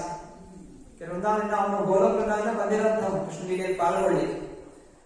ಆಗ ಈ ಪೌಲಸ್ತ್ಯ ಮುನಿಗಳಿಗೆ ಮೂತ್ರ ವಿಸರ್ಜನೆ ಮಾಡಬೇಕು ಅಂತ ತುಂಬಾ ಅರ್ಜೆಂಟ್ ಆಗ್ತದೆ. ಮತ್ತೆ ಅವ್ರು ಏನ್ ಮಾಡ್ತಾರೆ, ಮರ್ತೋಗ್ಬಿಡುತ್ತೆ. ಯಾಕಂದ್ರೆ ಅಲ್ಲಿಂದ ಬರೋ ತನಕ ಈ ಗೋವರ್ಧನ ಏನ್ ಕಂಡೀಷನ್ ಹಾಕಿರ್ತಾರೆ ಮರ್ತೋಗ್ಬಿಟ್ಟಿದೆ. ಅವನು ಕಾಶಿಗೆ ಹೋಗಿ ನಾನು ಹೆಂಗ್ ತಪಸ್ಸೆ ಮಾಡ್ತೀನಿ ಅಂತ ಯೋಚನೆ ಮಾಡ್ತಾ ಇರ್ತಾನೆ. ಸರಿ, ಮೂತ್ರ ವಿಸರ್ಜನೆ ಮಾಡ್ಬೇಕಲ್ಲ ಅಂತ ಹೇಳಿ ಇಲ್ಲಿ ಸ್ವಲ್ಪ ಇರು, ನಾನು ಹೋಗಿ ಬರ್ತೀನಿ ಅಂತ ಹೇಳಿ ಅಲ್ಲಿ ಇಟ್ಬಿಟ್ಟು ಹೋಗ್ತಾರೆ. ಅರೆ ಹೋಗಿ ಬಂದಾಗ ವಾಪಸ್ ಕರ್ಕೊಂಡು ಹೋಗ್ತೀನಿ ಅಂತ ಹೇಳಿದ್ರೆ ಗೋವರ್ಧನ ಪರ್ವತ ಹೇಳ್ತಾನೆ, ನಾನು ಮೊದಲೇ ಕಂಡೀಷನ್ ಹೇಳಿದ್ದೆ. ಏನಂತ ಹೇಳಿದ್ದೆ, ಇನ್ನೆಲ್ಲಿರ್ತೀಯ, ನಾನು ಅಲ್ಲೇ ಸ್ಥಿರವಾಗ್ಬಿಡ್ತೀನಿ. ಪೌಲಸ್ತ್ಯ ಮುನಿ ಏನ್ ಸುಮ್ಮನೆ ಹೇಳಿರ್ತೀಯ ಅಂತ ಅನ್ಕೊಂಡಿದ್ದೆ, ನಾನು ಕಾಶಿ ಕರ್ಕೊಂಡು ಹೋಗ್ಬೇಕು ನಾನು ಬಂದಿದ್ದೆ, ಇಲ್ಲಿ ಕೂತ್ಕೊಂಡು ನಾನೇನ್ ಮಾಡ್ಲಿ, ಬಾನ ಜೊತೆ ಅಂತ ಕರೀತಾರೆ. ಗೋವರ್ಧನ ಬರೋದಿಲ್ಲ ಅಂತ ಹೇಳಿ. ಆಗ ಪೌಲಸ್ತ್ಯ ಮುನಿಗೆ ತುಂಬಾ ಕೋಪ ಬರುತ್ತೆ. ಹೇಳ್ತಾನೆ, ಬರ್ಲಿಲ್ಲ ಅಂತ ಹೇಳಿದ್ರೆ ನೀನು ಶಾಪ ಹಾಕ್ತೀನಿ ನಿನ್ಗೆ, ಏನ್ ಬೇಕಾದ್ರೂ ಮಾಡ್ಕೊಂಡು ನಾನು ಇಲ್ಲಿ ಬರೋದೇ ಇಲ್ಲ. ಪೌಲಸ್ತ್ಯ ಕೋಪ ಬಂದು ಹೇಳ್ತಾರೆ, ಆಯ್ತು, ಮತ್ತೆ ನೀನು ಪ್ರತಿ ದಿವಸ ನೀನು ಒಂದು ಸಾಸಿವೆ ಕಾಳ ಅಷ್ಟು ಒಳಗೆ ನೀನು ಸಣ್ಣದಾಗ್ತಾ ಹೋಗ್ಬೇಕು ಅಂತ ಶಾಪ ಹಾಕ್ತಾರೆ. ಹೀಗೆ ಸತ್ಯಯುಗದಲ್ಲಿ ನಡೆದಂತಹ ಘಟನೆ. ಯಾವಾಗ ಪೌಲಸ್ತ್ಯ ಮುನಿಗಳು ಆ ಗೋವರ್ಧನ ಪರ್ವತ ತಂದಿದ್ರು ಆಗ ಎಷ್ಟೋ ಮೈಲಿ ಉದ್ದಾಯಿತಂತೆ, ತುಂಬಾ ವಿಸ್ತರಣೆ ಬಂದಿತ್ತು. ಸತ್ಯಯುಗದಿಂದ ಅದು ಒಂದೊಂದೇ ಸಾಸಿವೆ ಕಾಳು ಪ್ರತಿ ದಿವಸ ಒಳಗೆ ಹೋಗಿ ಹೋಗಿ ಹೋಗಿ ಈಗ ಅದು ಸಣ್ಣ ಗಾತ್ರವಾಗಿದೆ. ಕಲಿಯುಗ ಮುಗಿಯೋಷ್ಟರಲ್ಲಿ ಅದು ಕೂಡ ಹೋಗ್ಬಿಡುತ್ತೆ. ಇವಾಗ ನಾವೆಲ್ಲ ಅದನ್ನ ಹೋಗಿದ್ವಿ, ಅನೇಕ ಜನ ಪರಿಕ್ರಮ ಮಾಡಿದ್ವಿ, ಪ್ರದಕ್ಷಿಣೆ ಹಾಕೊಂಡು ಬಂದ್ವಿ ಗೋವರ್ಧನ ಪರ್ವತ. ಗೋವರ್ಧನ ಪರ್ವತ ಮುಖ್ಯವಾಗಿ ಅದರ ಚಿನ್ನ, ವಜ್ರ, ವೈಡೂರ್ಯಗಳಿಂದ ಆಗಿದೆ. ನಮ್ಗೆ ಕೇವಲ ಕಲ್ಲುಗಳು ಮಾತ್ರ ಕಾಣುತ್ತೆ, ಆದ್ರೆ ನಿಜವಾಗಿ ಅದರ ರೂಪ ಅದು ವಜ್ರ ವೈಡೂರ್ಯಗಳಿಂದ ಕೂಡಿದೆ.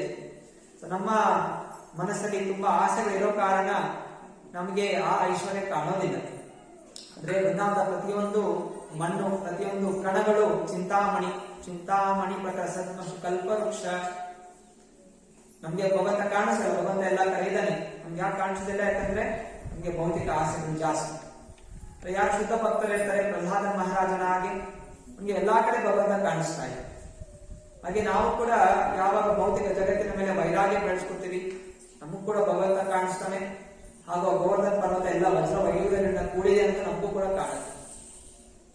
ಹೀಗೆ ಈ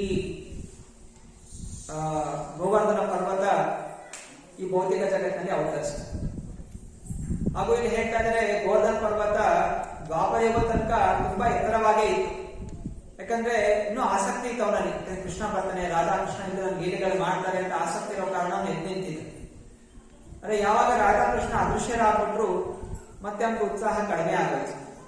ಎದ್ದು ನಿಂತಹ ಗೋವರ್ಧನ ಮತ್ತೆ ಕೂತ್ಕೊಂಡ್ಬಿಟ್ಟ, ಮತ್ತೆ ಮಲ್ಕೊಂಡ್ಬಿಟ್ಟ. ಹಿಂಗೆ ಅದು ಬೇಗ ಸಣ್ಣದಾಗುತ್ತೆ. ದ್ವಾಪರ ಯುಗ ಕಲಿಯುಗ ಬರೋಷ್ಟರಲ್ಲಿ ಬೇಗನೆ ಒಳಗೆ ಹೊರಟೋಗ್ಬಿಟ್ಟು ಸಣ್ಣದಾಗುತ್ತೆ. ನಾವೆಲ್ಲ ಅದೃಷ್ಟವಂತರು. ಇನ್ನು ನಮ್ಗೆ ಸ್ವಲ್ಪ ಏನ್ ಗೋವರ್ಧನ ಪರ್ವತ ಇದೆ ವೀಕ್ಷಣೆ ಮಾಡುವಂತಹ, ಸ್ಪರ್ಶ ಮಾಡುವಂತಹ ಒಂದು ಅವಕಾಶ ನಮ್ಗೆ ಸಿಕ್ಕಿದೆ. ಯಾರೆಲ್ಲ ಇನ್ನೂ ಮಾಡಿಲ್ಲ, ವೀಕ್ಷಣೆ ಮಾಡಿಲ್ಲ, ದಯವಿಟ್ಟು ಈ ಜನ್ಮದಲ್ಲಿ ಹೋಗಿ ದರ್ಶನ ಮಾಡ್ಕೊಂಡು ಬನ್ನಿ. ಅನೇಕ ಆಚಾರ್ಯರು ಇದ್ರ ಬಗ್ಗೆ ಹೇಳ್ತಾರೆ. ವ್ರಜಭಕ್ತಿ ವಿಲಾಸ ಅನ್ನುವಂತಹ ಗ್ರಂಥದಲ್ಲಿ ನಾರಾಯಣ ಭಟ್ಟ ಗೋಸ್ವಾಮಿ ಅವರು ಹೇಳ್ತಾ ಇದ್ದಾರೆ, ಇನ್ನೊಂದು ಕಥೆ ಹೇಳ್ತಾರೆ. ಇದು ಈ ಗೋವರ್ಧನ ಪರ್ವತ, ಇದರ ವಿಶೇಷತೆಗಳೇನು, ಇದರ ದೃಷ್ಟಿಕೋನ ಏನು ಅಂತ. ನಾರಾಯಣ ಭಟ್ಟ ಗೋಸ್ವಾಮಿ ಅವರು ಸ್ವಯಂ ನಾರದಮುನಿಗಳು. ಅವರು ಹಲವು ವರ್ಷಗಳ ಹಿಂದೆ ಅವರು ಅವತರಿಸಿದ್ರು. ಅವರಲ್ಲಿ ಈ ವ್ರಜಭಕ್ತಿ ವಿಲಾಸ ವೃಂದಾವನದ ಒಂದು ಲೀಲೆಗಳನ್ನು ವರ್ಣಿಸ್ತಾ ಇರ್ಬೇಕಾದ್ರೆ ಅವ್ರು ಹೇಳ್ತಾ ಇದ್ದಾರೆ, ರಾಮಚಂದ್ರ ಸೇತುವೆ ಕಟ್ಟಿಸ್ತಾ ಇದ್ದ ಇಲ್ಲಿಂದ ಲಂಕೆಗೆ. ಆಗ ಹನುಮಂತ ಯೋಚನೆ ಮಾಡಿದ, ನಾನು ಆದಷ್ಟು ಬೇಗ ಸೇತುವೆ ಕಟ್ಟಿಸ್ಬೇಕು ಅಂತ ಹೇಳಿದ್ರೆ ಹೋಗಿ ನಾನು ಗೋವರ್ಧನ ಪರ್ವತ ತಗೋಬರ್ತೀನಿ ಅಂತ. ಮತ್ತೆ ಎಲ್ಲಾ ಸೇತುವೆ ಕಟ್ಟಕ್ಕೆ ಶುರು ಮಾಡಿದ್ರು. ಮತ್ತೆ ಹನುಮಂತ ಗೋವರ್ಧನ ಪರ್ವತ ತಗೊಂಡು ಹೋಗ್ತೀನಿ ಅಂತ ಬಂದಿದ್ದು. ಮತ್ತೆ ಗೋವರ್ಧನ ಪರ್ವತರಿಗೂ ಕೇಳ್ದ, ಬಾ ಹೋಗೋಣ. ಗೋವರ್ಧನ ಪರ್ವತ ಗೊತ್ತಿರ್ಲಿಲ್ಲ, ಸುಮ್ಮನೆ ಪಾಡ್ ಗೊತ್ತಿತ್ತು. ಹನುಮಂತ ಬಂದು ಹೇಳ್ದ, ರಾಮನ ಸೇತುವೆ ಕಟ್ಟಿಸ್ತಾ ಇದೀವಿ, ರಾಮನ ಸೇವೆ ನೀನು ಉಪಯೋಗಿಸ್ಬೇಕು, ಬಾ ನನ್ನ ಜೊತೆ. ಗೋವರ್ಧನ ತುಂಬಾ ಖುಷಿ ಆಗ್ಬಿಡುತ್ತೆ, ಅವ್ನು ರಾಮನ ಸೇವೆಗೆ ನಾನು ಉಪಯೋಗ ಆಗ್ತೀನಿ. ಸರಿ ಅಂತ ಹತ್ತಿ ಅವನು ಹನುಮಂತನ ಕೈ ಮೇಲೆ ಕೂತ್ಕೊಂಡ್ಬಿಡ್ತಾನೆ. ಕೈ ಮೇಲೆ ಕೂತಿನೇನು ಹನುಮಂತ ಹಾಕೊಂಡು ಬರಬೇಕು, ಅಷ್ಟರಲ್ಲಿ ರಾಮಚಂದ್ರ ಶಂಕ ಹುಡ್ತಾನೆ ಅಲ್ಲಿಂದ ಲಂಕೆಯಿಂದ. ಏನ್ ಶಂಕ ಹುಡ್ತಾನೆ, ರಾಮ ಸೇತುವೆ ನಿರ್ಮಾಣ ಆಯ್ತು, ಸಾಕು, ಎಲ್ಲೆಲ್ಲ ವಾನರ ಎಲ್ಲೆಲ್ಲಿದ್ದೀರಾ ಎಲ್ಲರೂ ವಾಪಸ್ ಬಂದ್ಬಿಡಿ ಅಂತ. ಮತ್ತೆ ಹನುಮಂತ ವಾಪಸ್ ಇಟ್ಬಿಡ್ತಾನೆ. ಗೋವರ್ಧನಕ್ಕೆ ತುಂಬಾ ಬೇಜಾರಾಗಿರುತ್ತೆ. ಅಲ್ಲ, ನಾನು ಪಾಡಕ್ ಸುಮ್ಮನೆ ಕೂತಿದ್ದೆ ಇಲ್ಲಿ, ಮೊದಲು ನನಗೆ ಆಸೆ ತೋರಿಸಿದೆ, ರಾಮನ ಸೇವೆ ಕರ್ಕೊಂಡು ಹೋಗ್ತೀನಿ ಬಾ. ಮತ್ತೆ ಆಸೆ ತೋರಿಸಿ ಮತ್ತೆ ವಾಪಸ್ ಇಟ್ಬಿಟ್ಟಿದ್ಯಾ, ಇದೇನಿದು? ಒಂದು ಬರ್ಲಿಲ್ಲ ಅಂತ ನನಗೆ ಬೇಜಾರಿರ್ಲಿಲ್ಲ, ಅದೇ ನಿಮ್ಗೆ ಸೇವೆ ಕರ್ಕೊಂಡು ಹೋಗ್ತೀನಿ ಅಂತ ಹೇಳಿ ಎದ್ದು ಮತ್ತೆ ವಾಪಸ್ ಇಟ್ಬಿಟ್ಟಲ್ಲ ಅಂತ ಹೇಳಿ ಅವ್ನು ತುಂಬಾ ಬೇಜಾರನ್ನ ಅಳ್ತಾ ಇರ್ತಾನೆ ಗೋವರ್ಧನ. ಹನುಮಂತ ಹೇಳ್ತಾನೆ, ನಾನೇನ್ ಮಾಡ್ಲಿ, ನಾನು ಕರ್ಕೊಂಡು ಹೋಗ್ಬೇಕು ಅಂತಾನೆ ಬಂದಿದ್ದು. ರಾಮ ಶಂಕ ಹೋದ, ಸಾಕು ಬನ್ನಿ ಅಂತ ಹೇಳ್ತೀನಿ, ಕರ್ಕೊಂಡು ಹೋಗ, ಏನ್ ಮಾಡೋದು, ನಾನು ಇಲ್ಲೇ ಇರುವಂತೆ. ಮತ್ತೆ ಗೋವರ್ಧನ ತುಂಬಾ ಬೇಜಾರು ಪಡ್ಕೊತಾ ಇರ್ತಾನೆ. ಮತ್ತೆ ಕೇಳ್ತಾನೆ, ಹನುಮಂತ ನಿಮಗೆ ತುಂಬಾ ಶಕ್ತಿ ಇದೆ, ನಿಮಗೆ ಅನೇಕ ವರಗಳು ನಾನಾ ದೇವತೆಗಳು ಪ್ರದಾನ ಮಾಡಿದ್ದಾರೆ, ನನ್ಗೂ ವರಗಳು ಕೊಡುವ, ನನ್ಗೂ ಅಧಿಕವಾಗಿ ವರಗಳು ಕೊಡುವ. ಮತ್ತೆ ಹನುಮಂತ ಹೇಳ್ತಾನೆ, ಆಶ್ವಾದ ಮಾಡ್ತಾನೆ ಗೋವರ್ಧನಕ್ಕೆ, ಆಯ್ತು ಗೋವರ್ಧನ, ಸರಿ ಈಗ ರಾಮನ ಸೇವೆಯಲ್ಲಿ ನಿಮಗೆ ಭಾಗಿಯಾಗಲಿಲ್ಲ, ಅದೇ ಮುಂದೆ ದ್ವಾಪರ ಯುಗದಲ್ಲಿ ಕೃಷ್ಣ ಪರಮಾತ್ಮ ಬರ್ತಾನೆ, ಆ ಕೃಷ್ಣ ಪರಮಾತ್ಮನ ಸೇವೆಯಲ್ಲಿ ತೊಡಗ್ತೀಯ. ಇಲ್ಲಿ ಕೇವಲ ನೀನು ಉಪಯೋಗ ಮಾಡಿದ್ರೆ ಆ ಸೇತುವೆಯಲ್ಲಿ ಅನೇಕ ಕಲ್ಲುಗಳ ಮಧ್ಯೆ ನೀನು ಒಬ್ಬಂಟಿಯಾಗಿ ಇರ್ತಾ ಇದೆ. ಆದ್ರೆ ಕೃಷ್ಣ ಬಂದಿರ್ಬೇಕಾದ್ರೆ ಬೇರೆ ಯಾರೂ ಇರೋದಿಲ್ಲ, ಅವನ ಸೇವೆಯಲ್ಲಿ ನೀನು ಒಬ್ಬನೇ ಉಪಯೋಗ ಪಡ್ತೀಯ, ಅಂತಹ ನಿಂಗೆ ಪ್ರಾಮುಖ್ಯತೆ ಸಿಗುತ್ತೆ ಅಂತ ವರ ಕೊಡ್ತಾರೆ. ಮತ್ತೆ ಹನುಮಂತ ಗೋವರ್ಧನ ಹೇಳಿದ್ರೆ, ನನ್ಗೆ ಇನ್ನೂ ವರ ಬೇಕು, ಇನ್ನೇನಾದ್ರು ವರ ಕೊಡುವ. ಮತ್ತೆ ಹನುಮಂತ ಹೇಳ್ತಾನೆ, ಸರಿ, ರಾಮ ಸೇತುವೆ ಮೇಲೆ ರಾಮ ಒಂದೇ ಸಲ ನಡ್ಕೊಂಡು ಹೋಗೋದು. ಈ ಸಲ ಒಂದ್ಸಲ ಹೋಗಿ ಲಂಕೆಗೆ ಹೋದ್ಮೇಲೆ ಮತ್ತೆ ವಾಪಸ್ ಬರೋದಿಲ್ಲ. ಲಂಕೆಯಿಂದ ಅವನು ಏನು ಪುಷ್ಪಕ ವಿಮಾನದಲ್ಲಿ ಹಾಕೊಂಡು ಹೋಗ್ಬಿಡ್ತಾನೆ. ಸರಿ, ರಾಮನ ಪಾದಗಳ ಸ್ಪರ್ಶ ಕೇವಲ ಒಮ್ಮೆ ಮಾತ್ರ ಆಗಿದೆ. ಅರೆ, ನಿನ್ನ ಮೇಲೆ ಕೃಷ್ಣ ಹಾಗೂ ಬಲರಾಮ ಪ್ರತಿ ದಿವಸ ನಿನ್ನ ಮೇಲೆ ಬಂದು ಲೀಲೆಗಳು ಮಾಡ್ತಾರೆ. ಅಂದ್ರೆ ಪ್ರತಿ ದಿವಸ ಅವರ ಪಾದಗಳ ಸ್ಪರ್ಶ ನಿನಗಾಗುತ್ತೆ ಅಂತ ಇನ್ನೊಂದು ವರ ಕೊಡ್ತಾರೆ. ಆದ ಕಾರಣನೇ ಕೃಷ್ಣ ಬಲರಾಮ ಇಬ್ರು ಕೂಡ ಆಕಳನ್ನು ಕರ್ಕೊಂಡು ಪ್ರತಿನಿತ್ಯ ಗೋವರ್ಧನ ಪರ್ವತಕ್ಕೆ ನಡ್ಕೊಂಡು ಹೋಗ್ತಾರೆ. ಪ್ರತಿನಿತ್ಯ ಅವ್ರಿಗೆ ಪಾದಗಳ ಸ್ಪರ್ಶ ಆಗ್ತಾ ಇದೆ ಗೋವರ್ಧನಕ್ಕೆ. ಗೋವರ್ಧನ ಹೇಳ್ತಾರೆ, ಇನ್ನೂ ವರ ಬೇಕು, ಇನ್ನೂ ವರ ಕೊಡು, ಇನ್ನೂ ಜಾಸ್ತಿ ವರ ಕೊಡು. ಮತ್ತೆ ಹನುಮಂತ ಹೇಳ್ತಾನೆ, ಸರಿ ಇದು ಕೊನೆ ವರ. ಅಲ್ಲಿ ರಾಮ ಸೇತುವೆ ಮೇಲೆ ರಾಮ ನಡ್ಕೊಂಡು ಹೋಗ್ತಾನೆ, ಪಾದಗಳ ಸ್ಪರ್ಶ ಮಾತ್ರ ಆಗುತ್ತೆ. ಅಂದ್ರೆ ಇಲ್ಲಿ ಕೃಷ್ಣ ಪರಮಾತ್ಮ ಬಂದಾಗ ಇನ್ನ ಎತ್ತಿ ಅವನು ಹಿಡ್ಕೋತಾನೆ, ತನ್ನ ತಲೆ ಮೇಲೆ ಹಿಡ್ಕೋತಾನೆ ಅವನು. ಅಂತಹ ವರ ಒಂದು ಅವಕಾಶ ಸಿಗುತ್ತೆ ಅಂತ ಹೇಳಿ ಇನ್ನೊಂದು ವರ ಕೊಡ್ತಾನೆ. ಹೀಗೆ ಹನುಮಂತ ಕೊಟ್ಟಂತಹ ವರಗಳನ್ನು ಪೂರ್ಣಗೊಳಿಸಲಿಕ್ಕೋಸ್ಕರ ಕೃಷ್ಣ ಬಲರಾಮ ಇಬ್ಬರು ಕೂಡ ಗೋವರ್ಧನ ಪರ್ವತ ಮೇಲೆ ಅನೇಕ ಲೀಲೆಗಳು ಮಾಡ್ತಾರೆ. ಮತ್ತೆ ಅವನ ಮುಖಾಂತರವೇ ಆ ಎಲ್ಲ ತನ್ನ ಕಿರುಗಳಲ್ಲಿ ಎತ್ತಿ ಹಿಡಿದು ಎಲ್ಲ ಗೋವರ್ಧನ ನಿವಾಸಿಗಳ ರಕ್ಷಣೆ ಮಾಡ್ತಾನೆ. ಸೊ ಇನ್ನು ಬೇರೆ ಬೇರೆ ದೃಷ್ಟಿಕೋನದಲ್ಲಿ ಇನ್ನೂ ಅನೇಕ ಆಚಾರ್ಯರು ಹೇಳ್ತಾರೆ, ಅದ್ಯಾಕೆ ಗೋವರ್ಧನ ಪರ್ವತವನ್ನೇ ಕೃಷ್ಣ ಆಯ್ಕೆ ಮಾಡಿಕೊಂಡ, ಇಂದ್ರನ ಅಹಂಕಾರ ಮುರಿಲಿಕ್ಕೆ ನಾನಾ ರೀತಿ, ಅದ್ಯಾಕೆ ಈ ರೀತಿ ಮಳೆ ಸುರಿಸಿ ಗೋವರ್ಧನ ಪರ್ವತವನ್ನೆಲ್ಲ ಉಪಯೋಗಿಸಿದ ಅವಕಾಶ ಏನಿತ್ತು, ಅವಶ್ಯಕತೆ ಏನಿತ್ತು? ಅದಕ್ಕೆ ಇನ್ನೊಂದು ಕಥೆ ಇದೆ. ಸೃಷ್ಟಿ ಶುರುವಾಗಿರ್ಬೇಕಾದ್ರೆ ಪರ್ವತಗಳಿಗೆ ರೆಕ್ಕೆ ಇತ್ತು. ಪರ್ವತಗಳು ಹಾರಾಡ್ತಾ ಇತ್ತು, ರೆಕ್ಕೆ ಇರುವಂತಹ ಪರ್ವತಗಳು. ಆಗ ಎಲ್ಲಾ ಕಡೆ ಪರ್ವತಗಳು ಹಾರಾಡ್ತಾ ಇತ್ತು, ದೊಡ್ಡ ದೊಡ್ಡ ಪರ್ವತಗಳು ಹಾರಾಡ್ತಾ ಇತ್ತು. ಆಗ ಇಂದ್ರನ ಕೋಪ ಬಂದ್ಬಿಟ್ಟು ತನ್ನ ವಜ್ರಾಯುಧದಿಂದ ಪರ್ವತಗಳ ರೆಕ್ಕೆಗಳೆಲ್ಲ ಕಟ್ ಮಾಡ್ಬಿಟ್ಟು ಕತ್ತರಿಸಿ ಹಾಕ್ಬಿಟ್ಟು ಮತ್ತೆ ಎಲ್ಲ ಪರ್ವತಗಳು ಬಿದ್ದೋಗಿತ್ತು. ಮತ್ತೆ ಈಗ ಮತ್ತೆ ಪುನಃ ಇವಾಗ ಇಂದ್ರನಿಗೆ ಅಹಂಕಾರ ಬಂದಿದೆ. ಆವಾಗ ಇಂದ್ರ ಈ ಎಲ್ಲ ಪರ್ವತಗಳಿಗೆ ಅಹಂಕಾರ ಬಂದಿದೆ ಅಂತ ಹೇಳಿ ಅವರಕ್ಕೆ ಕತ್ತಿಸ್ತಾರೆ. ಇವಾಗ ಕೃಷ್ಣ ಪರಮಾತ್ಮ ಏನ್ ಮಾಡ್ದ, ಸರಿ ಆ ಬೆಟ್ಟಗಳ ಮೂಲಕನೇ ಇಂದ್ರನ ಅಹಂಕಾರ ಮುರಿಬೇಕು ಅಂತ ಹೇಳಿ ಇಲ್ಲಿ ಗೋವರ್ಧನ ಪರ್ವತದ ಮುಖಾಂತರ ಇಂದ್ರನ ಒಂದು ಅಹಂಕಾರವನ್ನು ಮುರಿದ ಅನ್ನೋದು ಇನ್ನೊಂದು ಕಡೆ ಆಚಾರ್ಯರು ಹೇಳ್ತಾ ಇದ್ದಾರೆ. ಹಾಗೂ ಈ ಗೋವರ್ಧನ ಲೀಲೆಯಲ್ಲಿ 7 ದಿವಸಗಳ ಕಾಲ ಎಲ್ಲ ನಿವಾಸಿಗಳು ಕೃಷ್ಣ ಜೊತೆ ಇದ್ರು. ಹಗಲು ರಾತ್ರಿ ಕೃಷ್ಣ ಮಧ್ಯದಲ್ಲಿ ನಿಂತಿದ್ದ, ನೋಡಿದ್ರಲ್ಲ ಫೋಟೋ, ಕೃಷ್ಣ ಮಧ್ಯದಲ್ಲಿ ನಿಂತಿದ್ದಾನೆ ಹಿಂಗೆ ಗಲ್ಲಿಟ್ಕೊಂಡು. ಎಲ್ಲಾ ಗೋಪಾಲಕರು, ಗೋಪಿಕಾ ಸ್ತ್ರೀಯರು, ಆಕಳುಗಳು ಎಲ್ಲ ಸುತ್ತುವರೆದಿದ್ರು.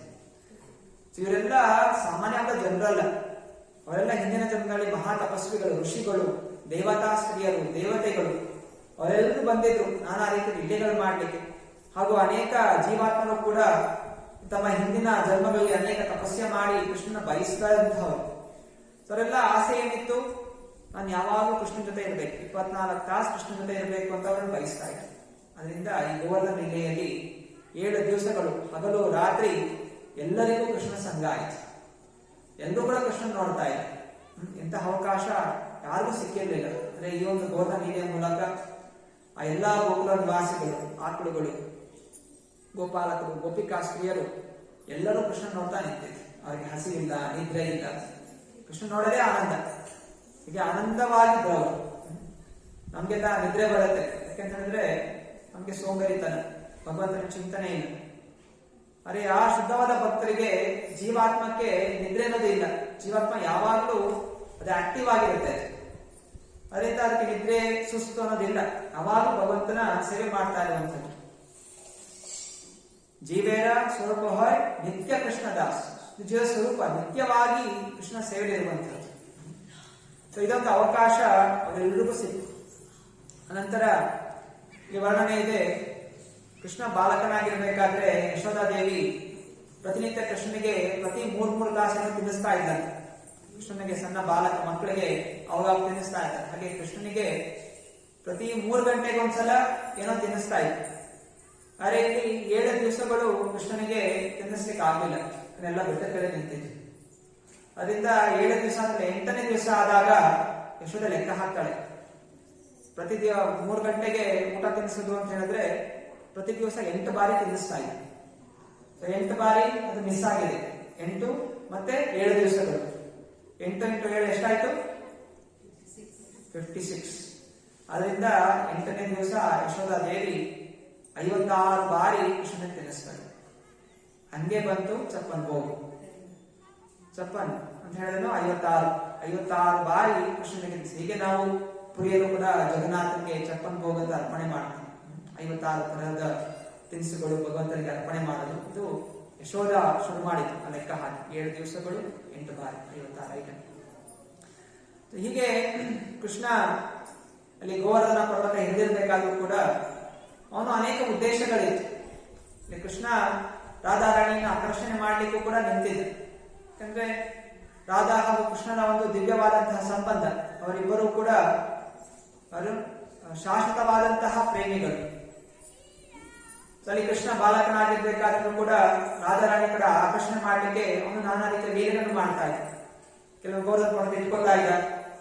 ರಾಧಾರಾಣಿ ನೋಡ್ತಾ ಇರ್ಬೇಕಾದ್ರೆ ನೋಡ್ತಾ ನಡುತ್ತಾ ಇರೋ ಹಾಗೆ ನೋಡ್ತಾ ಇದ್ದ. ಅವಾಗ ರಾಧಾರಾಣಿ ಓಡ್ಬಿಡು, ಕೃಷ್ಣ ಏನಾಗ್ತದೆ, ಮತ್ತೆ ಕೃಷ್ಣ ಮತ್ತೆ ತಿರ್ಗಾ ನೆಟ್ಟಿಗೆ ಇಟ್ಕೊಳ್ಳೋದು. ಹೀಗೆ ಜನರಿಗೆ ತನ್ನ ಕಡೆ ಆಕರ್ಷಣೆ ಮಾಡಲಿಕ್ಕೆ ಈ ಗೋವರ್ಧನ ಲೀಲೆ ಮೂಲಕ ತುಂಬಾ ಅವಕಾಶವನ್ನು ಕೊಡ್ತಾ ಇದೆ. ಹೀಗೆ ಅನಂತವಾದ ಲೀಲೆಗಳು, ಅನಂತವಾದ ಸಂಬಂಧಗಳು ಇಲ್ಲಿ ಗೋವರ್ಧನ ಲೀಲೆಯಲ್ಲಿ ಕಂಡು ಬರುತ್ತೆ. ಅಲ್ಲಿ ಹೇಳ್ತಾ ಇದ್ದಾರೆ, ಯಶೋದೆ ಕೂಡ ನೋಡ್ತಾ ಇದ್ದಂತೆ. ಕೆಲವೊಮ್ಮೆ ಕೃಷ್ಣ 7 ದಿವಸ ಎತ್ತಿಟ್ಕೊಂಡಿರ್ಬೇಕಾದ್ರೆ ಕೃಷ್ಣ ಏನು ಊಟ ಇಲ್ಲ, ಏನಿಲ್ಲ, ಎಷ್ಟು ಮೊದಗ್ತಾ ಇದೆಯಾ. ಅನೇಕ ಗೋಪಾಲ ಬಾಲಕರು ಕೂಡ ತಮ್ಮ ದೊಣ್ಣೆಗಳು ಇಟ್ಕೋತಾ ಇದ್ದಾರೆ. ಕೃಷ್ಣನಿಗೆ ಭಾರ ಆಗ್ತಾ ಇದೆ, ನಾನು ಎತ್ತಿಟ್ಕೋತೀನಿ ಅಂತ. ಕೃಷ್ಣ ಅಂತ ಇದೆ, ನಾನು ಅಷ್ಟು ಸಣ್ಣಗಳಲ್ಲಿ ಎತ್ತಿಟ್ಕೊಂಡಿದ್ದೀನಿ, ಆಯ್ತು ನೀವೆಲ್ಲ ಎತ್ಕೋತೀರಾ, ಆಯ್ತು ನಾವೆಲ್ಲ ಎತ್ಕೋತೀವಿ ಅಂತ. ಕೃಷ್ಣ ಕೈ ಇದ್ದ ತಕ್ಷಣ ಅವ್ರ ಕಟ್ಟಿಗೆ ಇಟ್ಕೋತಾ ಕಟ್ಟಿಗೆಲ್ಲ ಮುರಿದೋಗ್ತಾ ಇತ್ತು. ಮತ್ತೆ ಎಲ್ಲರೂ ಕೂಡ ಕೃಷ್ಣ ನೀನೇ ಕಾಪಾಡ್ಬೇಕು ಮತ್ತೆ ಕೃಷ್ಣ ಕೈಗೆ ಇಟ್ಕೋತಾ ಇತ್ತು. ಯಶೋದೆ ಹೇಳ್ತಾ ಇದ್, ನೋಡು ಇಷ್ಟು ದೊಡ್ಡ ಪರ್ವತ, ಇಷ್ಟು ಜನ ಏನೂ ಇಟ್ಕೊಳಕ್ ಆಗ್ತಾ ಇಲ್ಲ, ಒಬ್ಬನೇ ಎಷ್ಟೊಂದು ಇಟ್ಕೋತಾ ಇದೆಯಾ. ಗೋವರ್ಧನಿಗೆ ಬೈಯೋಳು, ಏನ್ ಕೆಳಗೆ ಇಷ್ಟೊಂದು ಭಾರ ಆಗ್ತಾ ಇದೆಯಾ, ಕೃಷ್ಣನ ಕೈ ಏನಾಗ್ಬೇಕು, ಹಿಂಗೆ ಕೈಲಿ ಇಟ್ಕೊಂಡು ಇನ್ನೊಂದು ಜಾಸ್ತಿ ಒತ್ತಡ ಹಾಕಿದ್ರೆ ನನ್ನ ತಪಸ್ಯದಿಂದ ನಾನು ಭಸ್ಮ ಮಾಡ್ಬಿಡ್ತೀನಿ ಅಂತ ಅವಳು ಯಶೋದೆ ಗೋವರ್ಧನ್ಗೆ ಬೈಯೋಳು. ಅವಾಗ ಗೋವರ್ಧನಕ್ಕೆ ಹೆದರಿಕೆ ಆಗ್ಬಿಟ್ಟು ಒಂದ್ ಇಂಚ್ ಮೇಲೆ ಹಾರ್ಬಿಡೋರು. ಮತ್ತೆ ಕೃಷ್ಣ ನೋಡ್ತಾ ಇದ್ದ, ಎಲ್ಲಿ ಬೆಳೆದ ಮೇಲೆ ಏನು ಸಿಗ್ತಾನೆ ಇಲ್ಲ ಅಲ್ಲ ಮತ್ತೆ ನೋಡ್ತಾನೆ ಕೃಷ್ಣ ಗೋವರ್ಧನ ಪರ್ವತ ಮೇಲೆ. ಮತ್ತೆ ತಿರ್ಗಾ ಕೃಷ್ಣ ಅದಕ್ಕೆ ಮುಟ್ಟಿಸ್ಕೊಂಡು ತಿರ್ಗಾ ನಿಂತ್ಕೊಳ್ಳೋರು. ನಿಜವಾಗಿ ಅಲ್ಲಿ ಕೃಷ್ಣನಿಗೆ ಏನು ಆಯಾಸ ಅಂತ ಇರಲಿಲ್ಲ. ಕೃಷ್ಣ ಏನನ್ನು ತೇಜಸ್ಬೇಕು ಅಂತ ಹೇಳಿದ್ರೆ ತಾನು ಶಕ್ತಿಯಿಂದ ತೇಜಸ್ಬೇಕು ಅಂತಿಲ್ಲ. ಅವನು ಅನೇಕ ಶಕ್ತಿಗಳನ್ನು ತೇಜಿಸಿತು. ಹೇಗೆ ಈ ಜಗತ್ತಿನಲ್ಲಿ ಎಲ್ಲಾ ನಾನಾ ರೀತಿಯ ಲೋಕಗಳು ತೇಲ್ತಾ ಇದೆ ಆಕಾಶದಲ್ಲಿ. ಹೇಗೆ ತೇಲ್ತಾ ಇದೆ, ಭಗವಂತ ಕೃಷ್ಣ ವಿಸ್ತರಣೆಯಾದಂತಹ ಗರ್ಭೋದಕಶಾಹಿ ವಿಷ್ಣು ಪ್ರತಿಯೊಂದು ಗ್ರಹದ ಒಳಗೆ ಸೇರ್ಕೊಂಡಿದ್ದಾರೆ. ಮತ್ತೆ ಆಕಾಶದೆಲ್ಲ ತೇಲ್ತಾ ಇದೆ. ಆದ್ರೂ ಇಲ್ಲೆಲ್ಲ ಅನೇಕ ಲೀಲೆಗಳು ಗೋವರ್ಧನನ ಒಂದು ಮಹತ್ವವನ್ನು ವಿವರಿಸ್ತಾ ಇದೆ. ಇನ್ನೊಂದು ಕಡೆ ಭವಿಷ್ಯ ಪುರಾಣದಲ್ಲಿ ರಾಧಾ ಹಾಗೂ ಕೃಷ್ಣ ಅನೇಕ ವರ್ಷಗಳು ತಪಸ್ಸೆ ಮಾಡ್ತಾರಂತೆ. ಜಗತ್ತಿಗೆ ತಪಸ್ಯ ಹೇಗ್ ಮಾಡಬೇಕು ಅಂತ ತೋರಿಸ್ಕೊಡ್ಲಿಕ್ಕೆ ಅವರು ತಪಸ್ಸೆ ಮಾಡ್ತಾರಂತೆ. ಆಗ ತಪಸ್ಸೆ ಮಾಡಿದಾಗ ಅವರಿಬ್ಬರ ದೇಹಗಳಿಂದ 21 ಶಕ್ತಿಗಳು ಉತ್ಪನ್ನ ಆಗುತ್ತಂತೆ. ಆ 21 ಶಕ್ತಿಗಳು ಅಲ್ಲಿ 10 ಶಕ್ತಿಗಳು 10 ನಗರಗಳಾಗಿ, ಹಳ್ಳಿಗಳಾಗಿ ಪರಿವರ್ತನೆಗೊಳ್ಳುತ್ತಂತೆ. ಮತ್ತೆ ಇನ್ನು 10 ಶಕ್ತಿಗಳಲ್ಲೂ ಆ ವೃಂದಾವನದ ನಾನಾ ರೀತಿಯ ಕಾಡುಗಳಾಗಿ, ವನಗಳಾಗಿ ಪರಿವರ್ತನೆಗೊಳ್ಳುತ್ತಂತೆ. ಸೊ 20 ಶಕ್ತಿಗಳು 10 ವನಗಳಾಯಿತು, 10 ಹಳ್ಳಿಗಳಾಯಿತು. ಮತ್ತೆ ಇನ್ನೊಂದು ಶಕ್ತಿ ಆ ವೃಂದಾವನದ ನೆಲ ಆಯ್ತಂತೆ. ಹೀಗೆ ವಿವರಣೆ ಇದೆ. ವೃಂದಾವನ ರಾಧಾ ಹಾಗೂ ಕೃಷ್ಣನ ತಪಸ್ಯದಿಂದ ಬಂದಂತಹ ಒಂದು ಜ್ಯೋತಿ, ಅದು ಆ ವೃಂದಾವನದ ನೆಲ ಆಯಿತು. ಮತ್ತೆ 10 ಶಕ್ತಿಗಳು ಹಳ್ಳಿಗಳಾಯಿತು, 10 ಶಕ್ತಿಗಳಲ್ಲಿರೋ ವನಗಳಾಯಿತು. ಅನಂತರ ರಾಧಾ ಹಾಗೂ ಕೃಷ್ಣ ಹೃದಯಗಳು ಇಬ್ಬರು ಒಂದಾಗಿ ಅದು ಗೋವರ್ಧನ ಪರ್ವತವಾಗಿ ಬದಲಾವಣೆಗೊಳ್ಳುತ್ತದೆ. ರಾಧಾ ಹಾಗೂ ಕೃಷ್ಣರ ಒಂದು ಪ್ರೇಮದ ಒಂದು ಬಂಧನ ಈ ಗೋವರ್ಧನ ಪರ್ವತ. ಅದರಿಂದ ಯಾರು ಗೋವರ್ಧನ ಪರ್ವತವನ್ನು ಆರಾಧನೆ ಮಾಡ್ತಾರೆ, ಪರಿಕ್ರಮ ಮಾಡ್ತಾರೆ, ಅವರ ಹೃದಯದಲ್ಲೂ ಕೂಡ ರಾಧಾಕೃಷ್ಣ ಪ್ರೇಮ ಉತ್ಪನ್ನ ಆಗುತ್ತೆ ಅನ್ನೋದು ಇಲ್ಲಿ ಭವಿಷ್ಯ ಪುರಾಣದಲ್ಲಿ ಹೇಳಲಾಗಿದೆ. ಎಲ್ಲರೂ ಹೇಳಿ, ಮನಸಾ ಪ್ರಕೃತೆ ಜಾತೋ, ಮನಸಾ ಪ್ರಕೃತೆ ಜಾತೋ ಗಿರಿಗೋವರ್ಧನೋ ಮಹಾನ್, ಗಿರಿಗೋವರ್ಧನೋ ಮಹಾನ್. ಮನಸಾ ಪ್ರಕೃತಿ ಜಾತೋ, ಅಂದ್ರೆ ರಾಧಾ ಹಾಗೂ ಕೃಷ್ಣರ ಹೃದಯದ ಒಂದು ಸಂಬಂಧದಿಂದ ಬಂದಿದೆ ಈ ಗಿರಿ ಗೋವರ್ಧನ ಪರ್ವತ. ಅದರಿಂದ ಗಿರಿ ಗೋವರ್ಧನ ನಾವು ಪ್ರಾರ್ಥನೆ ಮಾಡ್ಕೋಬೇಕು. ನಮಗೂ ರಾಧಾ ಹಾಗೂ ಕೃಷ್ಣನ ಪ್ರೇಮ ನಮ್ಮ ಹೃದಯದಲ್ಲಿ ಸ್ಥಿರವಾಗಿರಲಿ ಅಂತ. ಶ್ರೀಮದ್ ಭಾಗವತ ಪುರಾಣದಲ್ಲಿ ಮುಖ್ಯವಾಗಿ ಮೂರರನ್ನು ಹರಿದಾಸರು ಅಂತ ಕರೆದಿದ್ದಾರೆ. ಒಂದು ಯುಧಿಷ್ಠ ಮಹಾರಾಜ, ಎರಡನೇದು ಉದ್ಧವ ಮತ್ತು ಮೂರನೇದು ಗಿರಿ ಗೋವರ್ಧನ. ಹರಿದಾಸ ಅಂದ್ರೆ ಕೃಷ್ಣನ ಭಕ್ತರು, ಕೃಷ್ಣ ಸೇವಕರು. ಈ ಮೂರರಲ್ಲಿ ಗೋವರ್ಧನ ಪರ್ವತವನ್ನು ಹರಿದಾಸ ವರಿಯ ಅಂತ ವಿವರಿಸಲಾಗಿದೆ. ಅಂದ್ರೆ ಹರಿದಾಸಲ್ಲಿ ಶ್ರೇಷ್ಠವಾದಂಥವ್ರು. ಯುಧಿಷ್ಠ ಮಹಾರಾಜನೇ, ಉದ್ಧವ ಇದ್ದಾನೆ, ಮಹಾನ್ ಭಕ್ತರು, ಕೃಷ್ಣನ ಮಹಾನ್ ಭಕ್ತರು. ಅರೆ ಇವರಿಬ್ಬರಿಗಿಂತ ಶ್ರೇಷ್ಠವಾದಂತಹ ಭಕ್ತ ಹರಿದಾಸ ವರ್ಯ ಗೋವರ್ಧನ ಪರ್ವತ. ಇದು ಶ್ರೀಮದ್ ಭಾಗವತದಲ್ಲಿ ಹೇಳಲಾಗಿದೆ. ಶ್ರೀ ಸನಾತನ ಗೋಸ್ವಾಮಿ ಅವರು 5 ವರ್ಷಗಳ ಹಿಂದೆ ಅವರು ಪ್ರತಿನಿತ್ಯ ಗೋವರ್ಧನ ಪರ್ವತವನ್ನು ಪ್ರದಕ್ಷಿಣೆ ಹಾಕ್ತಾ ಇದ್ರು. ಸೊ ಇವತ್ತು ಕೂಡ ಗೋವರ್ಧನ ಪರ್ವತ 40 ಮೈಲಿ ಇದೆ. ಸೊ 40 ಮೈಲ್ ಒಂದು ರೌಂಡ್ ಹೋಗಿ ಬರಬೇಕು ಅಂತ ಹೇಳಿದ್ರೆ 40 ಮೈಲಿ. ನಾವು ನಡ್ಕೊಂಡು ಪರಿಕ್ರಮ ಹೋದಾಗ ಬೆಳಗ್ಗೆ 5 ಗಂಟೆಗೆ ಶುರು ಮಾಡ್ತೀವಿ. ಹೋಗಿ ಸುತ್ತು ಬಾರ್ಕೊಂಡು ಬರೋಷ್ಟರಲ್ಲಿ ಸಾಯಂಕಾಲ 4 ಗಂಟೆ ಆಗಿರುತ್ತೆ. ಸನಾತನ ಗೋಸ್ವಾಮಿ ಅವರು ಪ್ರತಿನಿತ್ಯ ಪ್ರದಕ್ಷಿಣೆ ಹಾಕ್ತಾ ಇದ್ರು. 98 ವರ್ಷ ಆಯ್ತು. 98 ವರ್ಷ ಆದ್ರೂ ಕೂಡ ಅವರು ಗೋವರ್ಧನ ಪರ್ವತವನ್ನು ಪರಿಕ್ರಮ ಮಾಡ್ತಾ ಇದ್ರು. ಅವರ ಆ ಭಕ್ತಿಯಿಂದ ಸ್ವಯಂ ಕೃಷ್ಣನೇ ಪ್ರತ್ಯಕ್ಷನಾಗ್ತಾನಂತೆ. ಸನಾತನ ಗೋಸ್ವಾಮಿಗೆ ಹೇಳ್ತಾರೆ, ಏ ಸನಾತನ, ಅಯ್ಯೋ ವಯಸ್ಸಾಗಿದೆ, ಅಷ್ಟೊಂದು ಕಷ್ಟಪಟ್ಟು ನೀವು ಪ್ರದಕ್ಷಿಣೆ ಹಾಕ್ತೀಯ. ಸನಾತನ ಗೋಸ್ವಾಮಿ ಹೇಳ್ತಾರೆ, ಗೋವರ್ಧನ ಪ್ರದಕ್ಷಿಣೆ ಮಾಡಿದ್ರೆ ಹೇಗೆ? ಪ್ರದಕ್ಷಿಣೆ ಮಾಡಲೇಬೇಕು. ಭಕ್ತಿ ನಮ್ಗೆ ಸಿಗ್ಬೇಕು ಅಂತ ಹೇಳಿದ್ರೆ ಗೋವರ್ಧನ ಪರಿಕ್ರಮ ಮಾಡಲೇಬೇಕು. ಆಗ ಕೃಷ್ಣ ಹೇಳ್ತಾನೆ, ಸರಿ, ಇನ್ನು ಗೋವರ್ಧನ ಪರಿಕ್ರಮ ಮಾಡೋ ಬದಲು ಅವನು ಕೃಷ್ಣ ಪರಮಾತ್ಮ ಒಂದು ಶಿಲೆಯನ್ನು ತಗೋತಾನೆ, ತನ್ನ ಪಾದಗಳನ್ನ ಮೇಲೆ ಇಡ್ತಾನೆ. ತನ್ನ ಪಾದಗಳನ್ನಿಟ್ಟು ತನ್ನ ಪಾದಗಳ ಚಿಹ್ನೆಯನ್ನು ಅದರ ಮೇಲೆ ಮಾಡ್ತಾನೆ.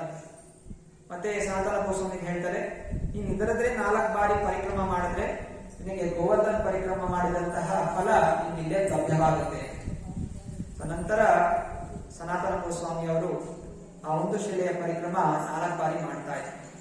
ಆ ಶಿಲೆ ಇವತ್ತು ಕೂಡ ನಾವು ಉನ್ನಾಹಕ್ಕೆ ಹೋದಾಗ ರಾಧಾ ದಾಮೋದರ ಮಂದಿರದಲ್ಲಿ ಸಿಗುತ್ತೆ. ನೀವು ರಾಧಾ ದಾಮೋದರ ಮಂದಿರವನ್ನು 4 ಬಾರಿ ಪ್ರದಕ್ಷಿಣೆ ಮಾಡಿದ್ರೆ ನಿಮಗೆ ಗಿರಿ ಗೋವರ್ಧನ ಪ್ರದಕ್ಷಿಣೆ ಮಾಡಿದಂತಹ ಫಲ ನಿಮಗೆ ಪ್ರಧಾನವಾಗುತ್ತೆ.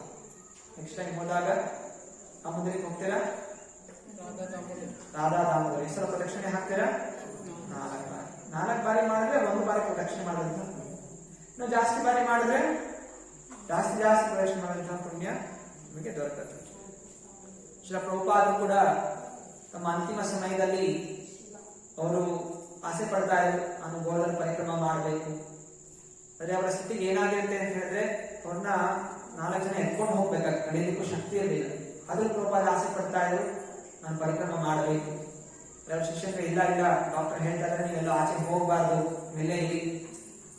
ಆದ್ರೆ ಪ್ರಭುಪಾದ ಹೇಳ್ತಾರೆ, ಸರಿ ನೀವೆಲ್ಲ ನನ್ನ ಶಿಷ್ಯನ ನೀವೆಲ್ಲ ಪರಿಕ್ರಮ ಮಾಡಿ ಬನ್ನಿ, ನೀವೆಲ್ಲ ಪರಿಕ್ರಮ ಮಾಡಿ ಮತ್ತೆ ನಾನು ಚೆನ್ನಾಗಿರು, ನನ್ನ ಆರೋಗ್ಯ ಚೆನ್ನಾಗಾಗಲಿ ಅಂತ ಪ್ರಾರ್ಥನೆ ಮಾಡ್ಕೊಳ್ಳಿ ಅಂತ ಹೇಳ್ತಾ ಇದ್ರು. ಅಂದ್ರೆ ಪ್ರಭುಪಾದರು ಕೂಡ ತಮ್ಮ ಶಿಷ್ಯನನ್ನು ಪರಿಕ್ರಮ ಮಾಡಬೇಕು ಅಂತ ಕಳಿಸ್ತಾ ಇದ್ರು. ಅನೇಕರು ಪರಿಕ್ರಮ ಹೋದಾಗ ಯಾರು ಪರಿಕ್ರಮ ಮಾಡ್ತಾರೆ ಅಂತ ಹೇಳಿ ಗಾಡಿಯಲ್ಲಿ ಇಲ್ಲ ವ್ಯಾನ್ ಹಾಕೊಂಡು ಹೋಗಿ ಒಂದು ರೌಂಡ್ ನೋಡ್ಕೊಂಡು ಬಂದ್ಬಿಡ್ತಾರೆ, ಸುಲಭವಾಗಿ ಹೋಗಿ ಬಂದ್ಬಿಡೋಣ ಅಂತ. ಇಲ್ಲ, ಎಷ್ಟೇ ಕಷ್ಟ ಇರಲಿ ನಡ್ಕೊಂಡು ಹೋಗ್ಲಿಕ್ಕೆ ಪ್ರಯತ್ನ ಮಾಡಬೇಕು.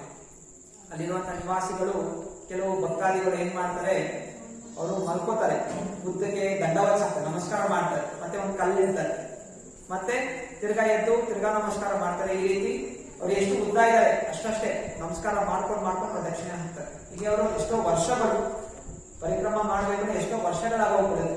ಹೀಗೆಲ್ಲ ಗೋವರ್ಧನ ಪರ್ವತನ ನಮಸ್ಕಾರ ಪ್ರದಕ್ಷಿಣೆ ಹಾಕ್ತಾರೆ. ಅಂದ್ರೆ ಅಷ್ಟು ಶ್ರೇಷ್ಠತೆ. ಅದರಿಂದ ನಮಗೆ ಭಗವಂತ ಸಿಗ್ತಾನೆ, ಕೃಷ್ಣ ಸಿಗ್ತಾನೆ, ಅದಕ್ಕಿಂತ ಬೇರೆ ಏನ್ ಬೇಕಾಗಿದೆ? ಕೃಷ್ಣ ಪರಮಾತ್ಮನೇ ಪ್ರತ್ಯಕ್ಷನಾಗ್ತಾನೆ. ಅದರಿಂದ ಹೀಗಾದ್ರೂ ಮಾಡಿ ನಾವು ಭಗವಂತನ ಒಲಿಸಲಿಕ್ಕೆ ಪ್ರಯತ್ನ ಮಾಡಬೇಕು. ಎಷ್ಟೇ ವಯಸ್ಸಾದ್ರೂ ಕೂಡ, ಎಷ್ಟೇ ಕಷ್ಟಗಳಿದ್ರು ಕೂಡ ನಡ್ಕೊಂಡು ಹೋಗ್ಲಿಕ್ಕೆ ಪ್ರಯತ್ನವನ್ನು ಮಾಡಬೇಕು. ಒಮ್ಮೆ ಶ್ರೀಲ ಪ್ರಭುಪಾದರು ಭೇಟಿ ಆಗ್ಲಿಕ್ಕೆ ಒಬ್ಬ ನಾಸ್ತಿಕ ಬರ್ತಾನೆ. ನಾಸ್ತಿಕ ಬಂದು ಪ್ರಭುಪಾದರಿಗೆ ಹೇಳ್ತಾನೆ, ನಾನೇ ಭಗವಂತ, ಭಗವಂತ ಬೇರೆ ಯಾರಿಲ್ಲ, ನಾನೇ ಭಗವಂತ ಅಂತ ಹೇಳ್ತಾನೆ. ಸೊ ಪ್ರಭುಪಾದರು ತುರಂತವಾಗಿ ಏನು ಹೇಳೋದಿಲ್ಲ. ತನ್ನ ಶಿಷ್ಯನಿಗೆ ಹೇಳ್ತಾರೆ, ನೋಡಿ ಯಾರೋ ನಮ್ಮ ಅತಿಥಿಗಳು ಬಂದಿದ್ದಾರೆ, ನಾನೇ ಭಗವಂತ ಅಂತ ಹೇಳ್ಕೊತಾ ಇದ್ದಾನೆ. ಭಗವಂತ ಅಂತ ಹೇಳಿದ್ರೆ ಏನ್ ಮಾಡ್ಬೇಕು? ಚೆನ್ನಾಗಿ ಉಪಚಾರ ಮಾಡಬೇಕು. ಅದರಿಂದ ಇವನ್ಗೆ 56 ತರದ ಐಟಮ್ ಮಾಡಿ ಅವನಿಗೆ ತಿನ್ನಿಸಿ ಅಂತ. ಮತ್ತೆ ಅವನು ಸರಿ ಅಂತ ಹೇಳಿ ಕೂತ್ಕೊತಾನೆ. ಮತ್ತೆ ತಮಾಲ್ ಕೃಷ್ಣ ಮಹಾರಾಜ್ ಹೇಳ್ತಾರೆ, ಅವನು ಚೆನ್ನಾಗಿ ಅಧಿಕಾರಿಕವಾಗಿ ಬಡಿಸ್ತಾ ಇರ್ತಾರೆ. ಮತ್ತೆ 56 ಎಲ್ಲ 20 ಐಟಮ್ ತಿಂತಾ ಇದ್ದಾರೆ, ಅವನಿಗೆ ಸಾಕು ಸಾಕು ಸಾಕು ಅಂತ ಹೇಳ್ತಾರೆ. ಇಲ್ಲ ಇಲ್ಲ, ಪ್ರಭುಪಾದ ತಿನ್ನಿಸ್ಬೇಕು, ನಾನು ತಿನ್ನಿಸ್ತೀನಿ, ತಿನ್ಬೇಕು ಅಂತ ಹೇಳಿ ಹಾಗಾಗಿ ತಿನ್ನಿಸ್ತಾರೆ. ಮತ್ತೆ 56 ಐಟಮ್ ಸ್ವಲ್ಪ ತಿನ್ನೋಷ್ಟರಲ್ಲಿ ಅವ್ರಿಗೆ ಹೊಟ್ಟೆ ಎಲ್ಲ ಏನೋ ಒಂಥರ ಗುಡ್ಗುಡ ಆಗುತ್ತೆ. ಮತ್ತೆ ಎದ್ಬಿಟ್ಟು ಓಡ್ತಾರೆ ಬಾತ್ರೂಮ್ ಹೋಗ್ಬೇಕು ಅಂತ. ಅವ್ರು ಓಡ್ತಾ ಇದ್ದ ಹಾಗೆ ಪ್ರಭುಪಾದ ಎದ್ಬಿಟ್ಟು ಹೋಗು, ಬಾತ್ರೂಮ್ ಒಳಗೆ ಹೋಗ್ತಾರೆ, ಹಾಕಿಬಿಡ್ತಾರೆ ಒಳಗಡೆಯಿಂದ. ಮತ್ತೆ ಈ ವ್ಯಕ್ತಿ ಬಂದು ಬಾಧ್ಯತೆ, ಪ್ರಭುಪಾದ ಬಾಧ್ಯತೆ ತೆಗೀರಿ, ಇಲ್ಲ ನಾನು ಬಾಧ್ಯತೆ ತೆಗೋದಿಲ್ಲ. ಅಲ್ಲ ಯಾಕೆ ಬಾತ್ರೂಮ್ ತೆಗೆ? ಇಲ್ಲ ನನ್ನ ಹೊಟ್ಟೆ ಗುಡ್ಗುಡ ಅಂತ ಇದೆ, ನನಗೆ ಬಾತ್ರೂಮ್ ಹೋಗ್ಬೇಕು ಅಂತ. ನೀನು ಭಗವಂತ ಅಲ್ವಾ? ನೀನು ಭಗವಂತನಾಗ್ಬೇಕಾದ್ರೆ ಮತ್ತೆ ಎಲ್ಲ ನಿಯಂತ್ರಣ ಮಾಡಬೇಕು. ನಿನ್ನ ಹೊಟ್ಟೆನೇ ನೀನ್ ನಿಯಂತ್ರಣ ಮಾಡಕ್ಕಾಗ್ತಾರೆ, ನೀನೇನ್ ಭಗವಂತ? ಭಗವಂತನೇ ಜಗತ್ತನ್ನ ನಿಯಂತ್ರಣ ಮಾಡುವಂತವನು. ನೀನ್ ಹೊಟ್ಟೆನೇ ನಿಯಂತ್ರಣ ಮಾಡಕ್ ಆಗ್ತಾ ಇಲ್ಲ, ನೀನೇನ್ ಭಗವಂತ ಆಗ್ತೀಯ? ಮತ್ತೆ ಹೇಳ್ತಾರೆ, ಸರಿ ನೀನು ಒಪ್ಕೋ, ನೀನ್ ಭಗವಂತ ಅಲ್ಲ.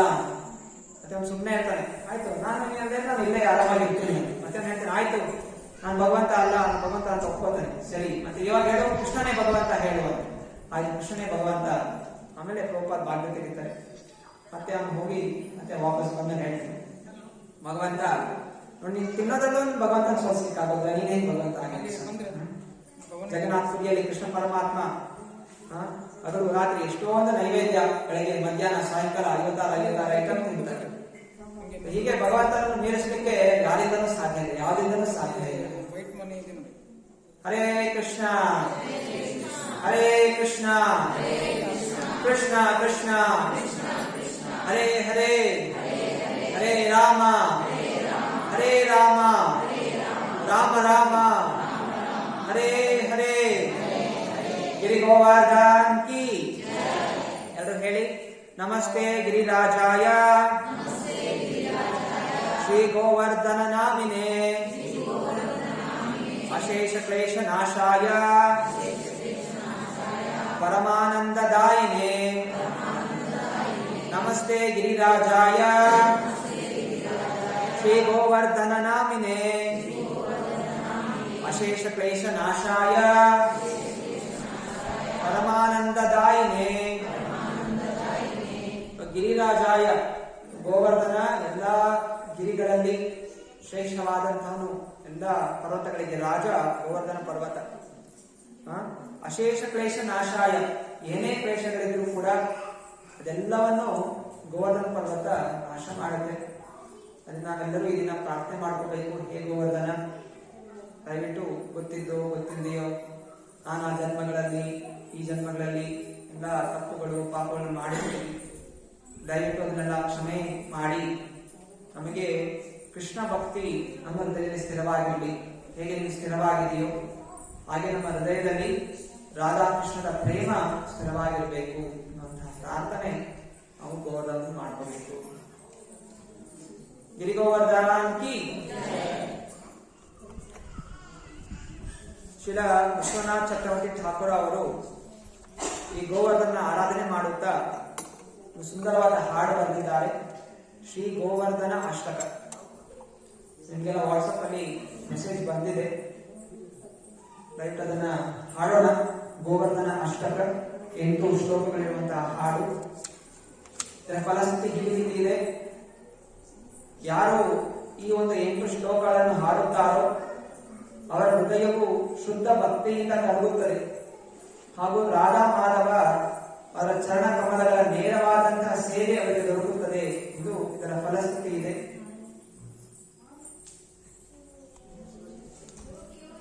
ಶ್ರೀ ಗೋವರ್ಧನ ಅಷ್ಟಕ ಶ್ರೀಲ ವಿಶ್ವನಾಥ ಚಕ್ರವರ್ತಿ ಠಾಕೂರರು ರಚಿಸಿರುವಂತಹ ಸುಂದರವಾದಂತಹ ಹಾಡು. ಇಲ್ಲಿ ವಿಶ್ವನಾಥ ಚಕ್ರವರ್ತಿ ಠಾಕೂರರು ಹಾಡ್ತಾ ಇದ್ದಾರೆ, ಹೇ ಗೋವರ್ಧನ ಪರ್ವತವೇ, ಕೃಷ್ಣನ ಕೃಪೆಯಿಂದ ನೀನು ಎಲ್ಲ ಪರ್ವತಗಳ ರಾಜನಾಗಿದ್ದೀಯೆ. ದಯವಿಟ್ಟು ನನ್ನ ಇಚ್ಛೆಗಳನ್ನು ಪೂರೈಸು. ನಮ್ಮ ಇಚ್ಛೆ ಏನು? ಕೃಷ್ಣನ ಪ್ರೇಮ, ರಾಧಾಕೃಷ್ಣ ಪ್ರೇಮ ಪ್ರಾಪ್ತಿ ಮಾಡುವಂತಹದ್ದು.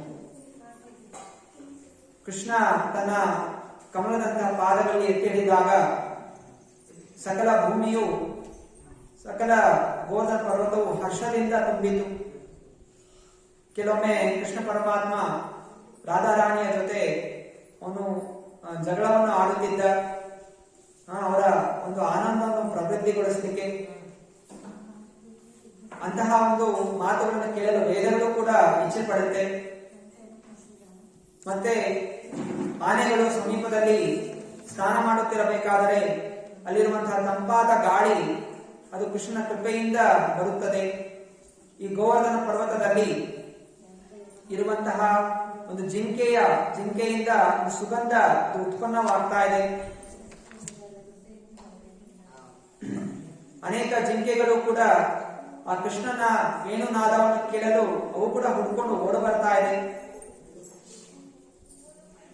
ಇಂತಹ ಒಂದು ಗೋವರ್ಧನ ಪರ್ವತ ಹಾಗೂ ರಾಧಾಕೃಷ್ಣನ ಚರಣಕಮಲಗಳ ಒಂದು ಸೇವೆ ನಮಗೆ ಪ್ರಧಾನವಾಗಲಿ. ಹೇ ಗೋವರ್ಧನ, ನಮ್ಮ ಎಲ್ಲ ಇಚ್ಛೆಗಳನ್ನು ಪೂರೈಸು. ಹೀಗೆ ಪ್ರಾರ್ಥನೆ ಮಾಡ್ತಾ ಇದ್ದಾರೆ. ಎಲ್ಲರೂ ಸಿಗ್ತಾ ಹಾಡಿ ವಾಟ್ಸಪ್ ಅಲ್ಲಿ ಮೆಸೇಜ್ ಇದೆ, ನೋಡ್ಬೋದು. ಗೋವರ್ಧನ ಅಷ್ಟಕ ಜೊತೆ ಬಂದಿದೆ. ಕನ್ನಡ, ಇಂಗ್ಲಿಷ್, ತೆಲುಗು 3 ಭಾಷೆಗಳಲ್ಲಿ ಇದೆ. ದಯವಿಟ್ಟು ಹಾಡಿ ಜೊತೆಯಲ್ಲಿ.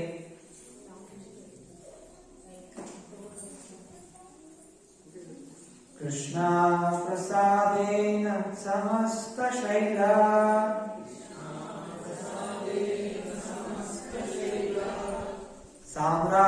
ಸಾಮ್ರಾಜ್ಯಮಾಪ್ನೋತಿ ಚ ವೈರಿಣೋಪಿ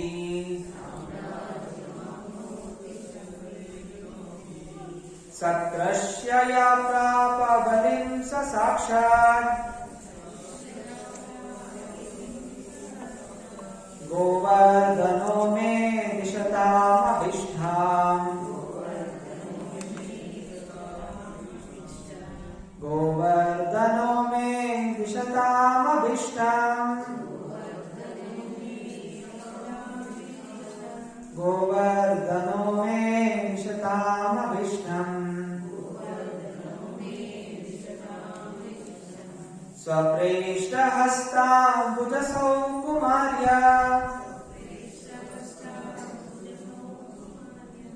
ಸುಖಾನುಭೂತೇರತಿಭೂಮಿವೃತ್ತೆ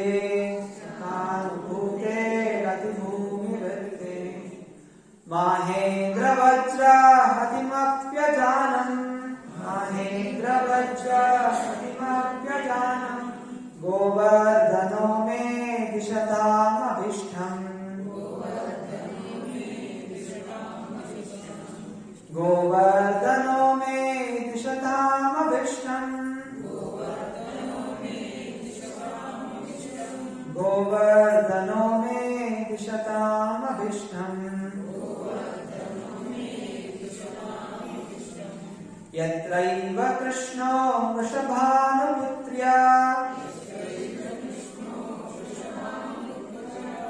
ದಾನಂ ಗೃಹೀತುಂ ಕಲಹಂ ವಿತೇನೆ ಶ್ರುತೆ ಸ್ತುಹಾ ಯತ್ರ ಮಹತ್ಯತಾಶ್ರೀ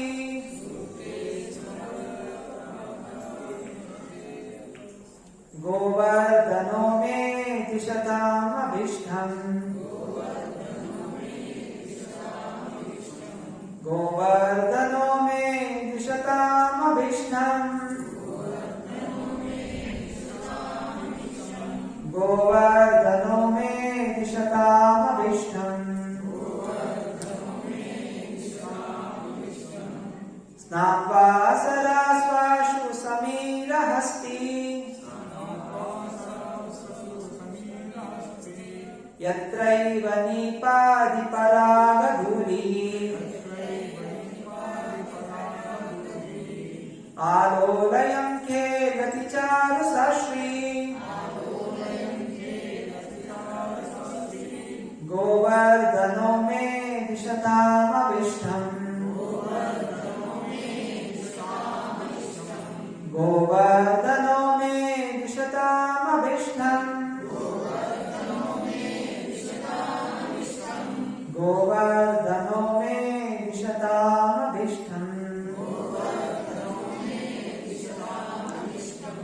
कस्तूरिकाभिः सहितं किमत्रेति ऊहं प्रभो स्वस्य मोहोर्वितन्वान् नैसर्गिक स्वीय शीला सुगन्धे गोवर्धनो मे दिशतामभीष्टम् गोवर्धनो मे दिशतामभीष्टम् गोवर्धनो मे दिशतामभीष्टम्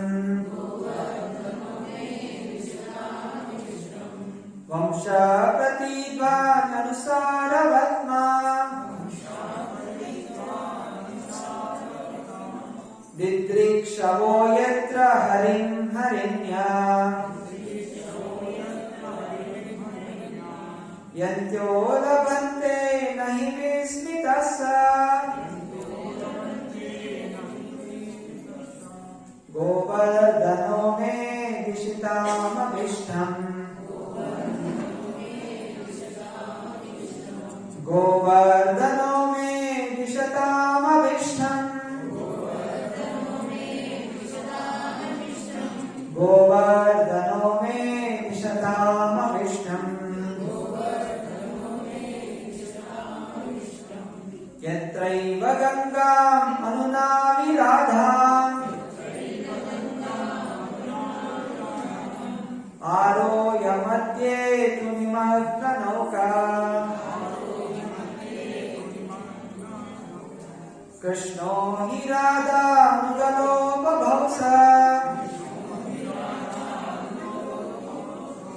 गोवर्धनो मे दिशतामभीष्टम् गोवर्धनो मे दिशतामभीष्टम् गोवर्धनो मे दिशतामभीष्टम् वीणा भवेत् किं हरिदासवर्या पादाश्रया भक्तेरथाश्रयामि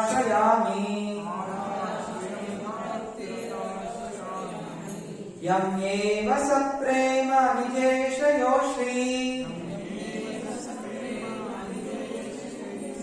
गोवर्धनो मे दिशतामभीष्टम् गोवर्धनो मे दिशतामभीष्टम् गोवर्धनो मे दिशतामभीष्टम् एतत्पठेद्यो हरिदासवर्या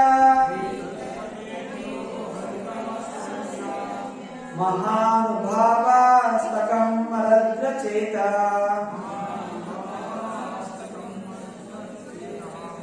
श्रीराधिका माधवयोपलब्ध दास्यं सविन्देरचिरेण साक्षात् श्री गोवर्धन की श्री गिरि गोवर्धन की हरे कृष्ण ಈಗ ಗೋವರ್ಧನ ಪೂಜೆ, ಗೋ ಪೂಜೆ